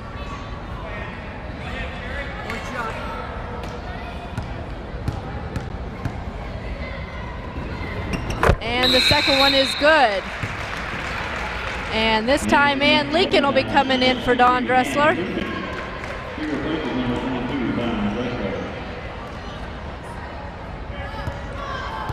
Lisa also seeing some rest time at the moment. Have a 3-guard, 2-center kind of operation going on here, as Lisa Miller will come back in shortly. Harrod off the glass.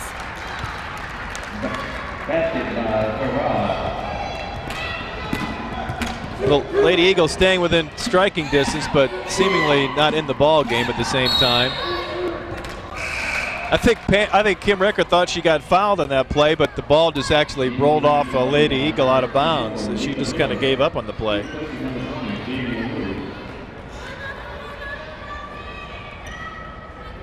Tina Manero inbound the ball for the Lady Dons. Lisa Miller checks back into the ball game for Jamie LaRue.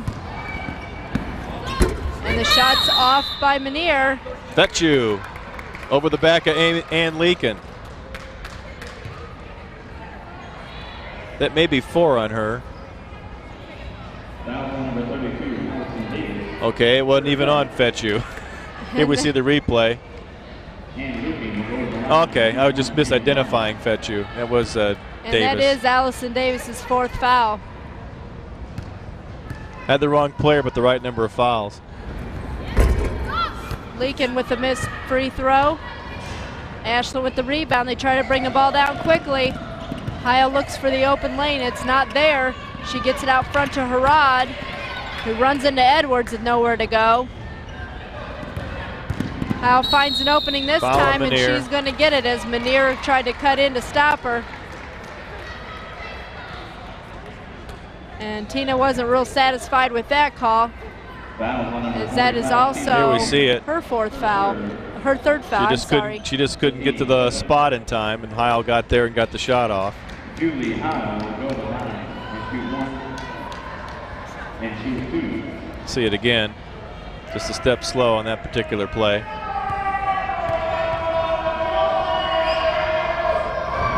And she misses the first one. Into the lineup for the Lady Dons, number 35, Shelly Sands. She replaces number 43, Pam Edwards comes out, gets a big round of applause for a 25-point night. She had 27 points earlier in the season. And the second one is no good, and Shelley gets the rebound. It's a 13-point ball game, and Leakin has nowhere to go, gets it out to Manier. Manier looks far court. Recker almost loses the ball, gets it into Leakin. And Ann's shot is no good. And the foul's going to be on 22, I believe, and we'll check that out here. And it is on Kimberly Bibb. And that is her 2nd foul, and we're going to watch that one more time as Kim Recker finds Annie inside. And you can't do much more than that when you're low with your arms straight up. And looking for her first point. Hits that free throw. 1.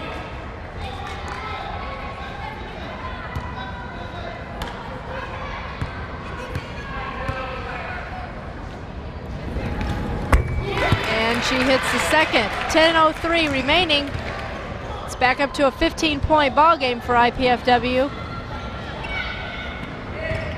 Harrod faces Edwards, shot's no good, and Edwards gets the rebound.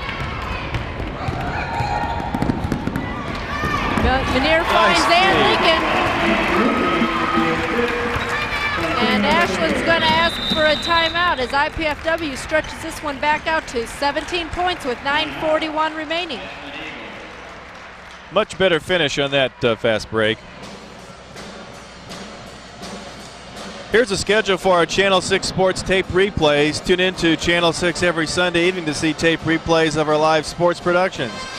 Tomorrow night, men's basketball, Lewis University versus IPFW. February 2nd, men's basketball, Kentucky Wesleyan versus IPFW. On February 9th, women's basketball, the Bellarmine College IPFW game. That was that 82-80 outstanding upset by the Lady Dons. February 16th, it'll be men's basketball, Bellarmine College versus IPFW. Another good upset by IPFW in that ball game on the men's side. February 23rd, women's basketball, the Kentucky State University IPFW game. On March 1st, men's basketball, the Kentucky State University game. And March 8th, men's basketball, the St. College versus IPFW ball game. Those Sunday replays at 8 here on Channel 6.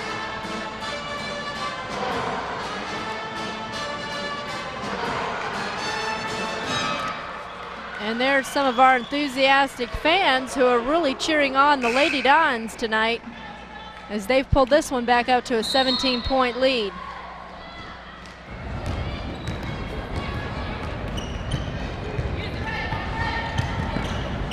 Ashland gets the ball swiped away by Shelly Sands. And she dumps it to Manier, and the shot's no good. And a jump ball. And Tina has had some trouble with that open shot tonight. Good heads up by Shelly Sands. She tried to spin on the dribble because of the defensive pressure and just handed it to Tina, but Tina couldn't get the shot off properly.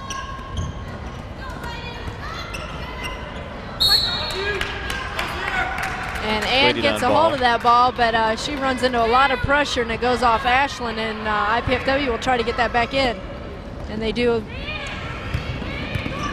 Lisa Miller inside to Edwards. She turns, shoots, gets the roll. 27 for Pam Edwards, tying her season high. Well, there was a hopeless pass.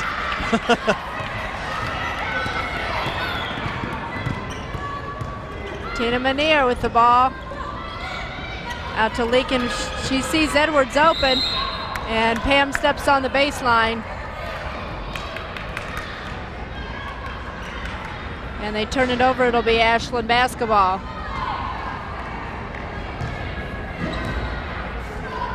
And we have a 19-point lead here.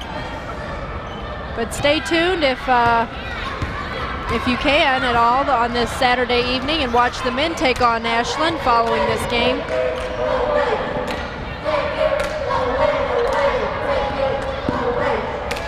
Harad with nowhere to go, dumps it to Hall. She takes the shot and it's short.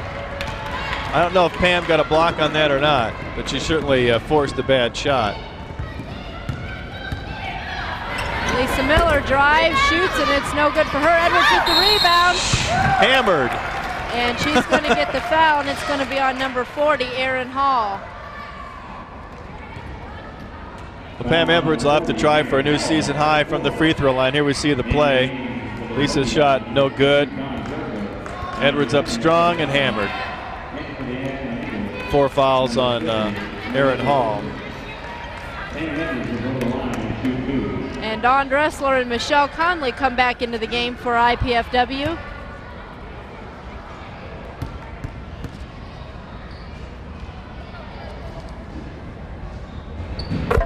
It's good, Edwards a new high. that one.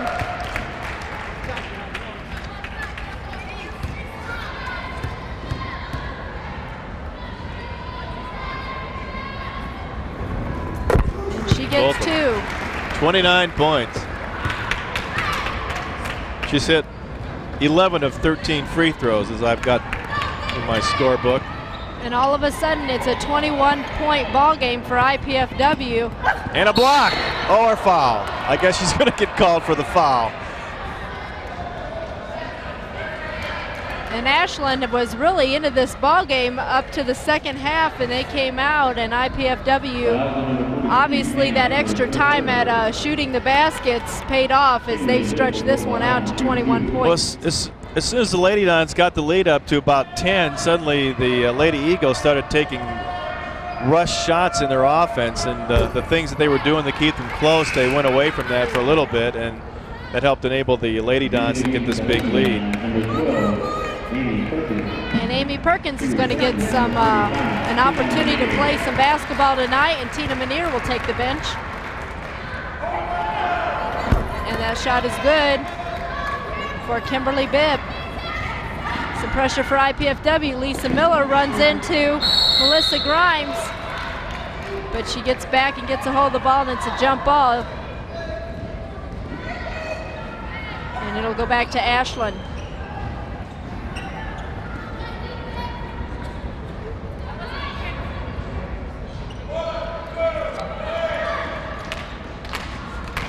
Pam Edwards, 29 points, is a new career high. Her There's a previous steal by career high Perkins. before this season was 17. Oh! Boy, Lisa's taking a pounding here. Boy, that was a flagrant foul if I've seen one. I don't think I saw much attempt here going toward the basketball. She grabbed her arm on the way down, and that's a rough foul for Miller. She's taking a beating tonight. Lisa with 11 points.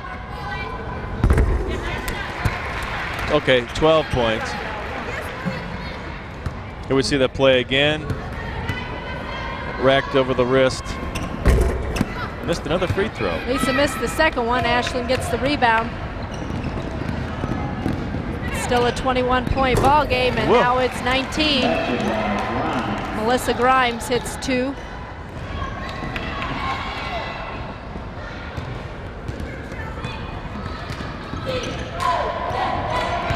Perkins looking for an open player, finds Edwards. She drives, shoots, 31. and scores. Pam Edwards has a hot hand tonight.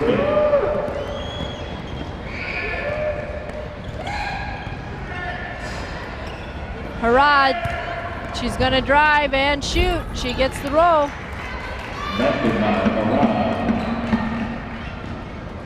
Lisa Miller gets the ball by herself.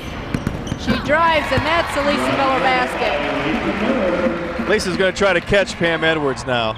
It's a personal battle. Harad with the basketball. This time she passes it out to Heil, and Heil gets 2. All of a sudden, Ashland has a hot hand, but they are down in this ball game, 77-58, and there is 6:46 remaining in the second half. There's Michelle. Yes.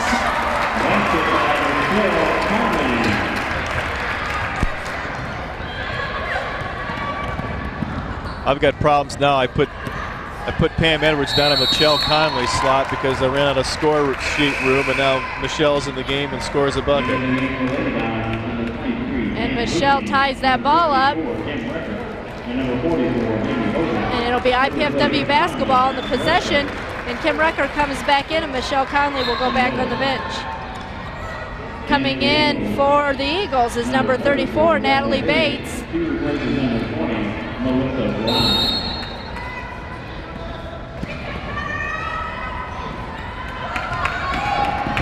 That was a tough pass by Leakin through the opposing team. Perkins drives, shoots, and knocks that one down. It's a shootout now. All of a sudden, both teams have a hot hand.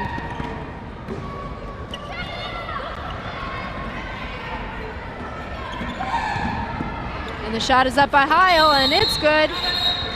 And it's going to count. There's going to be a foul.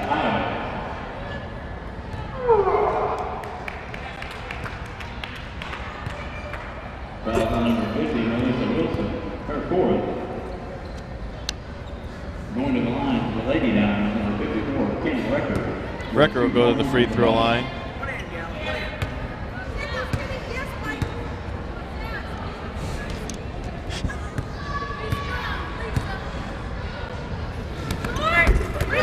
It's short by Recker.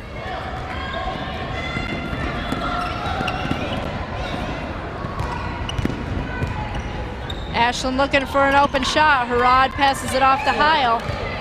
Heil shoots.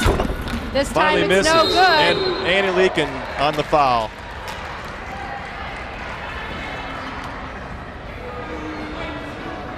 Foul on number 23, Annie Leakin, her first.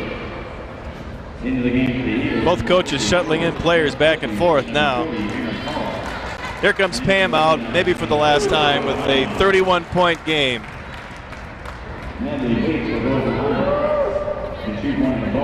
Here we see a replay of that. Also winning the game for the ladies, number 45, team. A nice little elbow shove by Ann there to get the ball. They replace number 44, Amy Owen, and number 23, Ann Lucan.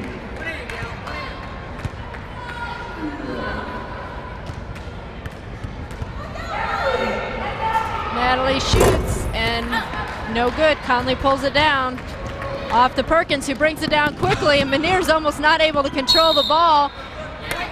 And it's going to be off Ashland's foot as Miller got a hold of it but then let go, and the Lady Eagles got their foot in there, and it's going to end up being IPFW's ball from that. I think Tina tried to force that pass. Well, I think they're just not ready. Perkins is coming in and playing really hard and just getting the ball down the floor really quickly, and the pace of the game is slowly getting a little bit quicker, but it hasn't been that quick, and she's really come in and adding a spark. And Tina's a little weary. She Tina's been playing the whole game. There's an offensive foul on Conley.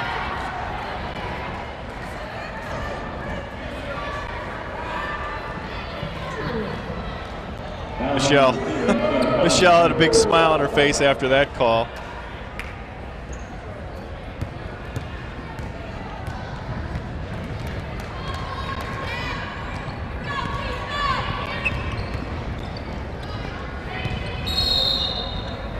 And we're going to have a foul. Now that's Fetchu getting the foul. And I think it still is her fourth.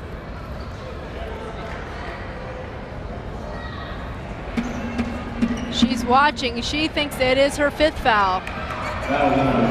So Beth Fetchu will be done for the evening. Yep, she's gone. And coming in for her will be number 32, Allison Davis. And see, they do kind of look alike.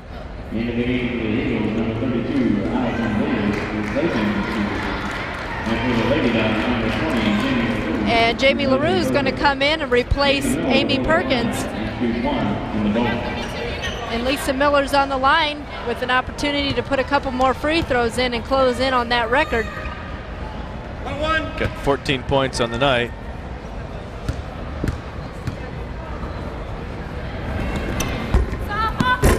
And she doesn't quite get the bounce on that one. Uncharacteristic night for Lisa.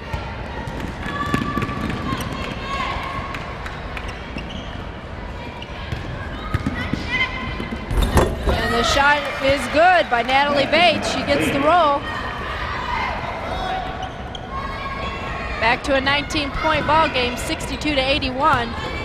Lisa Miller dumps it to Sands, and it's good. Nice assist by Lisa Miller. She finds Shelly Sands wide open on the other side. And we've got a travel on Kimberly Bibb as she tried to bring the ball down the floor quickly. And Ashland's going to ask for a timeout and try not to let this ball game get any more out of hand than it is right now for the Lady Eagles. We'll be right back for more GLVC basketball action after these brief messages. This is the increasingly competitive world we live in, and this is the country we want ahead of the competition. These are the people we'll be depending on to keep this country ahead of the competition. These are the colleges and universities we're relying on for the people we're depending on to keep this country ahead of the competition. So if you want America to stay #1 in the world, do something about it. Give to the college of your choice. And welcome back. 83-62, IPFW leading Ashland in GLVC conference action tonight with 4:51 remaining in the second half. And there's some of the eager fans watching this game and probably going to stick around and watch the men immediately following. And Eileen Kleidenfelder can't be too displeased with her players as they've really pulled this one out here in the second half of play. It's a 21-point ball game, and it will be IPFW ball. And Conley inbounds it to Ship, but we haven't seen Melissa Ship so far this evening. She's going to get a few minutes of play. Oh, and it was a nice idea as they tried to dump it into Conley, but Allison Davis just kind of read that pass and took the ball away. We have another no-name player in for Ashland, number 10. Well, it's immaterial. We'll call her Smith. Lisa Miller finds an open she shot. got fouled. You could hear the slap of the wrist and no call. And there's a double dribble on Smith. Yeah. And that's not a real name, but we don't have that. So I mean, we heard the slap of her wrist, yeah, and Lisa went, grabbed her wrist, and they didn't call a thing. I think Lisa's been amazed that there have been quite a few fouls where she's literally hit the floor tonight, but they weren't called as fouls. So she's had a rough one. And Conley doesn't get the roll, but Sands is tough on the rebound. Miller saves it, gives it back to Sands, and she gets 2 points. She had to work hard, but Shelley gets her 11th point. Lisa Miller, the team player, if the bucket isn't open for her, she's really going to find that open player underneath, and she gave that opportunity back to Sands. And there was nothing but a net shot by Natalie Bates to bring this ball game back to 21 points.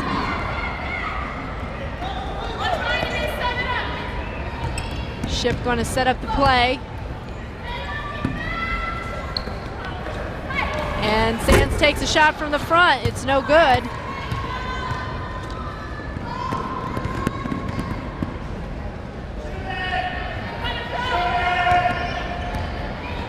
Ashland looking for an open shot.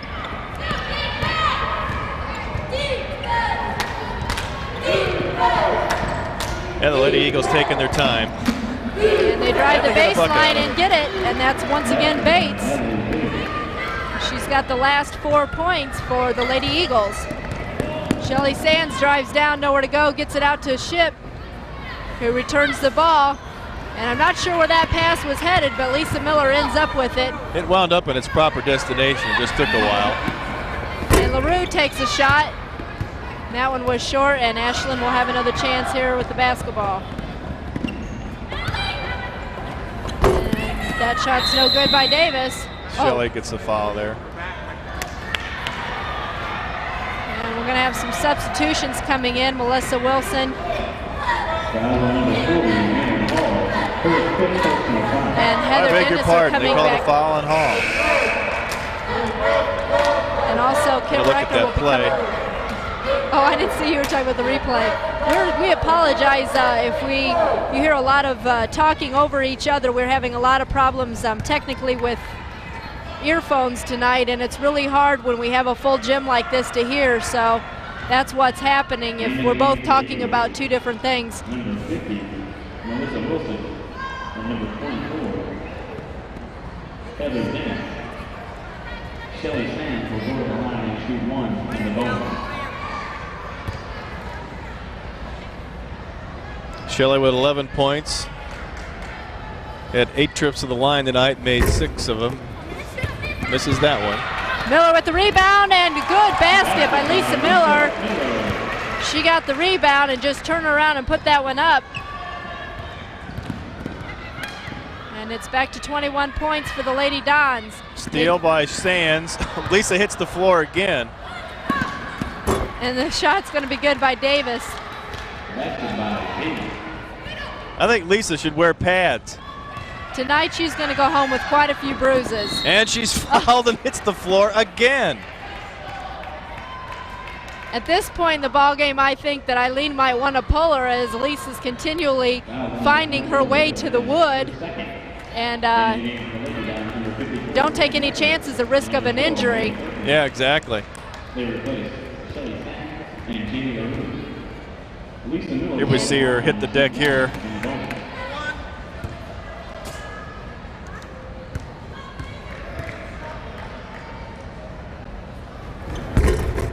Lisa's not been on her game from the free throw line tonight.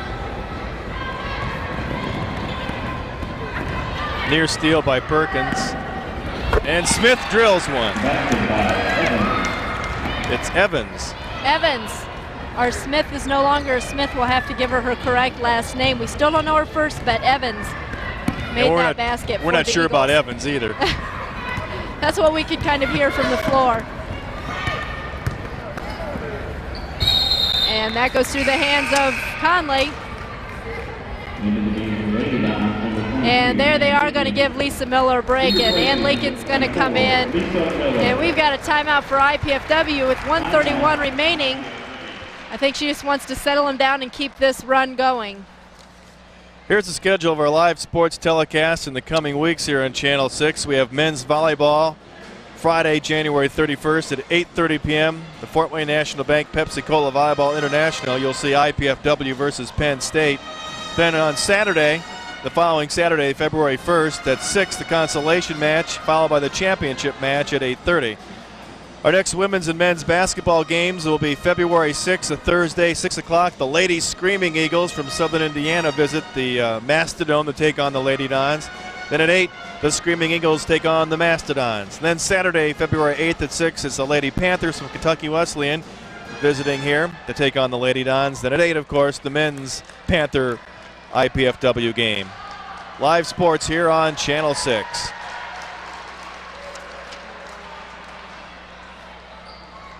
And we're back. IPFW yet to come out of their huddle, and there they do. And there's some younger fans clapping right along with the IPFW band, who has been very active in most of the ladies and the men's games.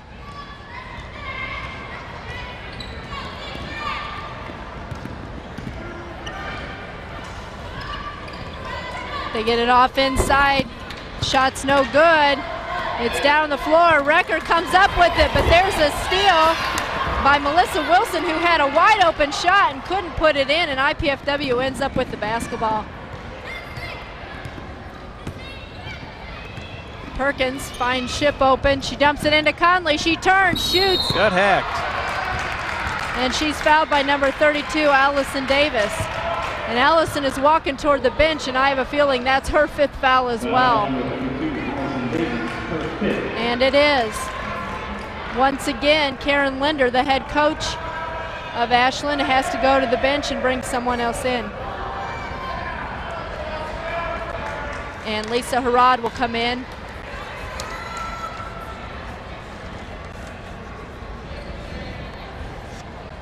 Don't forget, we have the men's game coming up. Take on the Eagles. Crowd building in anticipation of that ball game, as once again the Lady Dons continue their home mastery with a big 17-point lead here with a minute to go.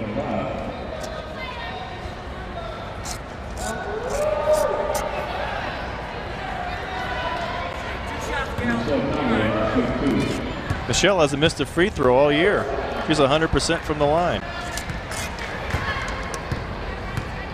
I thought this should be a big jinx here on my part. I was going to say, you got an effect oh, she on drilled that one in. As soon as she launched that one, I went, that one has no hope of going in.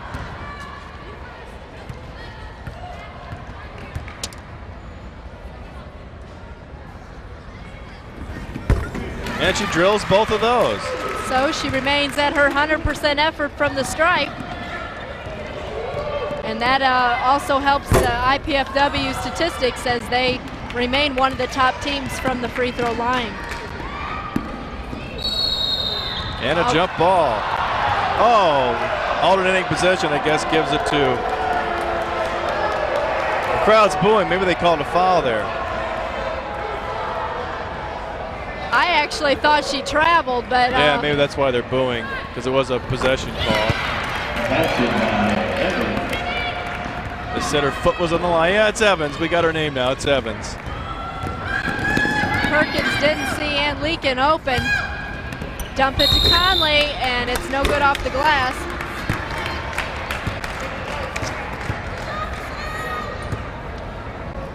Foul number 50, Melissa Wilson, her 5th. And Melissa Wilson finally fouls out. She wasn't much of a factor here in the second half. She played a really solid first half, but the Lady Dons just took control of the ball game, and after about the 10-minute mark of the half, just really took the Lady Eagles out of their offense, and just been playing out the string. She gave Pam a few fits on the inside the first half, but either Pam came out and just made herself look extremely good in the second half, and basically made Melissa Wilson look like she wasn't doing anything, or she wasn't. One of the two. There's the first miss by Michelle. I knew my jinx would get around to doing it. What do we have here, a lane violation or just the second shot? It was a 2-shot foul. Okay. And I think the players thought it was 1-1, and we haven't got the second one up yet. There's only 26 seconds remaining, 89-72 IPFW. And when I jinx somebody, I jinx them good. Conley gets her own rebound. It's a jump ball, and it'll remain IPFW's possession.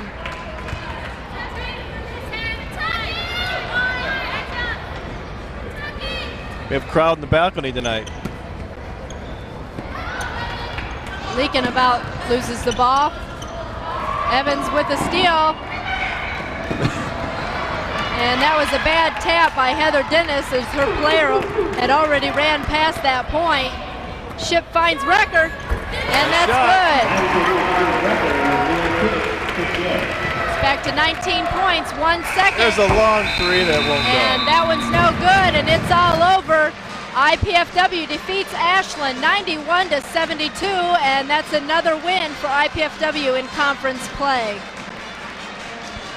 We'll recap the scoring here as we get ready for our Dandy Don player of the game. Unofficially, we have Lisa Miller finishing with 16 points. She had kind of a tough night from the line. She missed 4 or 5 free throws, but the leading scorer tonight was Pam Edwards, who threw in a career-high 31. We have Shelly Sands with 11, Tina Manier with 11, Amy Hogan with 6, Dawn Dressler with 2, Kim Recker with 4, Amy Perkins with a bucket, Michelle Conley with a bucket and a couple of free throws. Some of these stats I've lost track of, but the big scorer tonight, Pam Edwards with 31 and Lisa Miller with 16. 91-72 the final score. The Lady Dons a victor again, and we'll be back after these messages.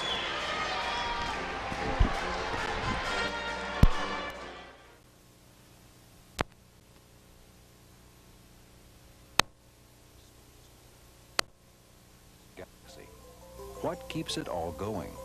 Find out on The Mechanical Universe, a remarkable series that presents the latest in computer animation and video demonstrations. It's a fascinating introduction to the world of physics, hosted by Dr. David Goodstein of the California Institute of Technology. Discover The Mechanical Universe for yourself. Excuse me, ma'am, can you help us? I'm sorry, Sir, please help our brother. Ma'am, we need some blood for our brother. Please. I'm sorry, I can't help you. Sir? Please, ma'am. Oh, not now, baby. Our brother really needs blood. Can you help us? Imagine if you had to ask for blood to save the life of someone you love. Next time the American Red Cross asks, give blood, please. Hey, thanks to these airbags here, this job is now a piece of cake, Claire. But Vince... Yeah, I'll tell you something, partner. I just might stick around a few more years. But Vince... No more dashboard du jour or Vince under glass, huh? But Vince... Look out! Even with airbags, Vince, you still got to remember to buckle your safety belt. Now you tell me. You could learn a lot from a dummy. Buckle your safety belt. For over 2 millennia, Western society has generated a rich visual tradition of painting, sculpture, and architecture. What do these images mean? How can we understand them? Art of the Western world will take you on an exciting journey that will suggest answers to these and other questions. Beginning in ancient Greece and ending on the brink of the future, it will examine many of mankind's most enduring artistic achievements.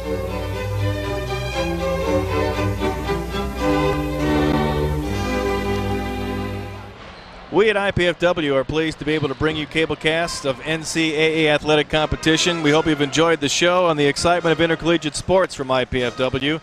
To provide such programs, we need your support. With the help of many volunteers, we were able to produce these programs at a relatively low cost. Your contribution will help defray the production costs not covered by the Channel 6 budget. The College Cable Access Center invites you to invest in quality college programming by sending your contribution to College Cable Access Center at IPFW, 2101 Coliseum Boulevard East, Fort Wayne, Indiana. The zip code 46805-1499. Please make your check out to the Indiana Purdue Foundation at Fort Wayne and designate it for College Cable Access Athletics. Once again, 91-72 the final. Lisa Miller, 16. Pam Hogan, 31 points tonight. And surprise, there are players of the game. Let's go down to the floor and Christy. And welcome here. We're down on the floor, and joining me now is Lisa Miller along with Pam Edwards, as it was a difficult night to choose just one player tonight. Lisa, you ended up with 16 points unofficially, but basically we had to get you down here because Thursday against IUPUI, you had 40 points in that ball game, and that put you over the 2,000 career mark. We wanted to talk to you and ask you, what does that feel like? It's a great feeling, but I have to give a lot of credit to my teammates and my coaches for giving me the opportunities. A lot of our offenses, I get the ball and I get a lot of good picks from my teammates and a lot of good passes on our fast break. And basically against IUPUI, I got a lot of my points inside and outside, and if they gave me the drive, I took the drive, which happened most often, but I also took my outside shot and everything was falling for me. Well, if everything was right in our scoring tonight, we have you down now with 2,040 points. So you're on your way climbing on up, as you are right now ranked 38th as a player in the NCAA Division II. Now getting back to tonight's game, it was a tough game. You played a lot on the floor. What was it like out there? It was a physical game out there, and we go in expecting every game to be physical, but I think this one was a little more so. And I think we just have to keep our heads in it when it's like that and not worry about if they reach it and slap us, because a lot of times the refs don't see it, and they can't help that. They can't see everything. And basically we just got to keep our heads in it and just take it to the basket and keep on driving and hoping that we'll get fouls once in a while. Okay, thanks for joining us, Lisa, and we'll have Pam slide right on over here. And Pam, what a night. I tell you, you've been our dandy Don more than once, and we got to keep getting you down here because tonight you had a career high 31 points. A tough game tonight.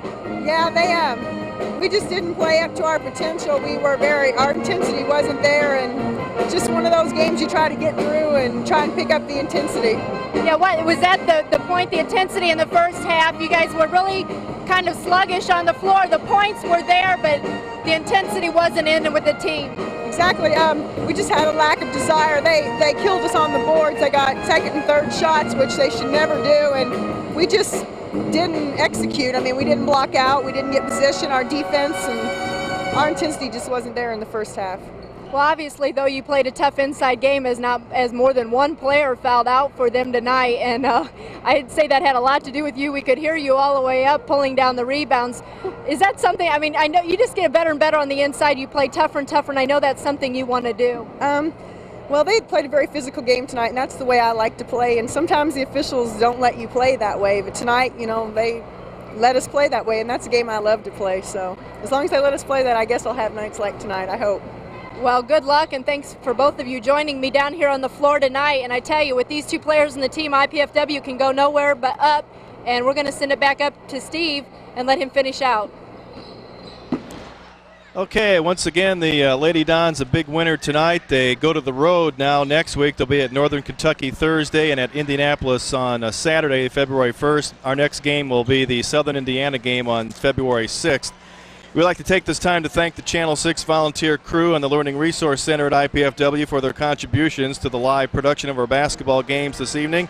The telecast of this IPFW sporting event is the sole property of the College Cable Access Center and IPFW. Unauthorized copying, retransmission, or rebroadcast of this event without express written consent is strictly prohibited.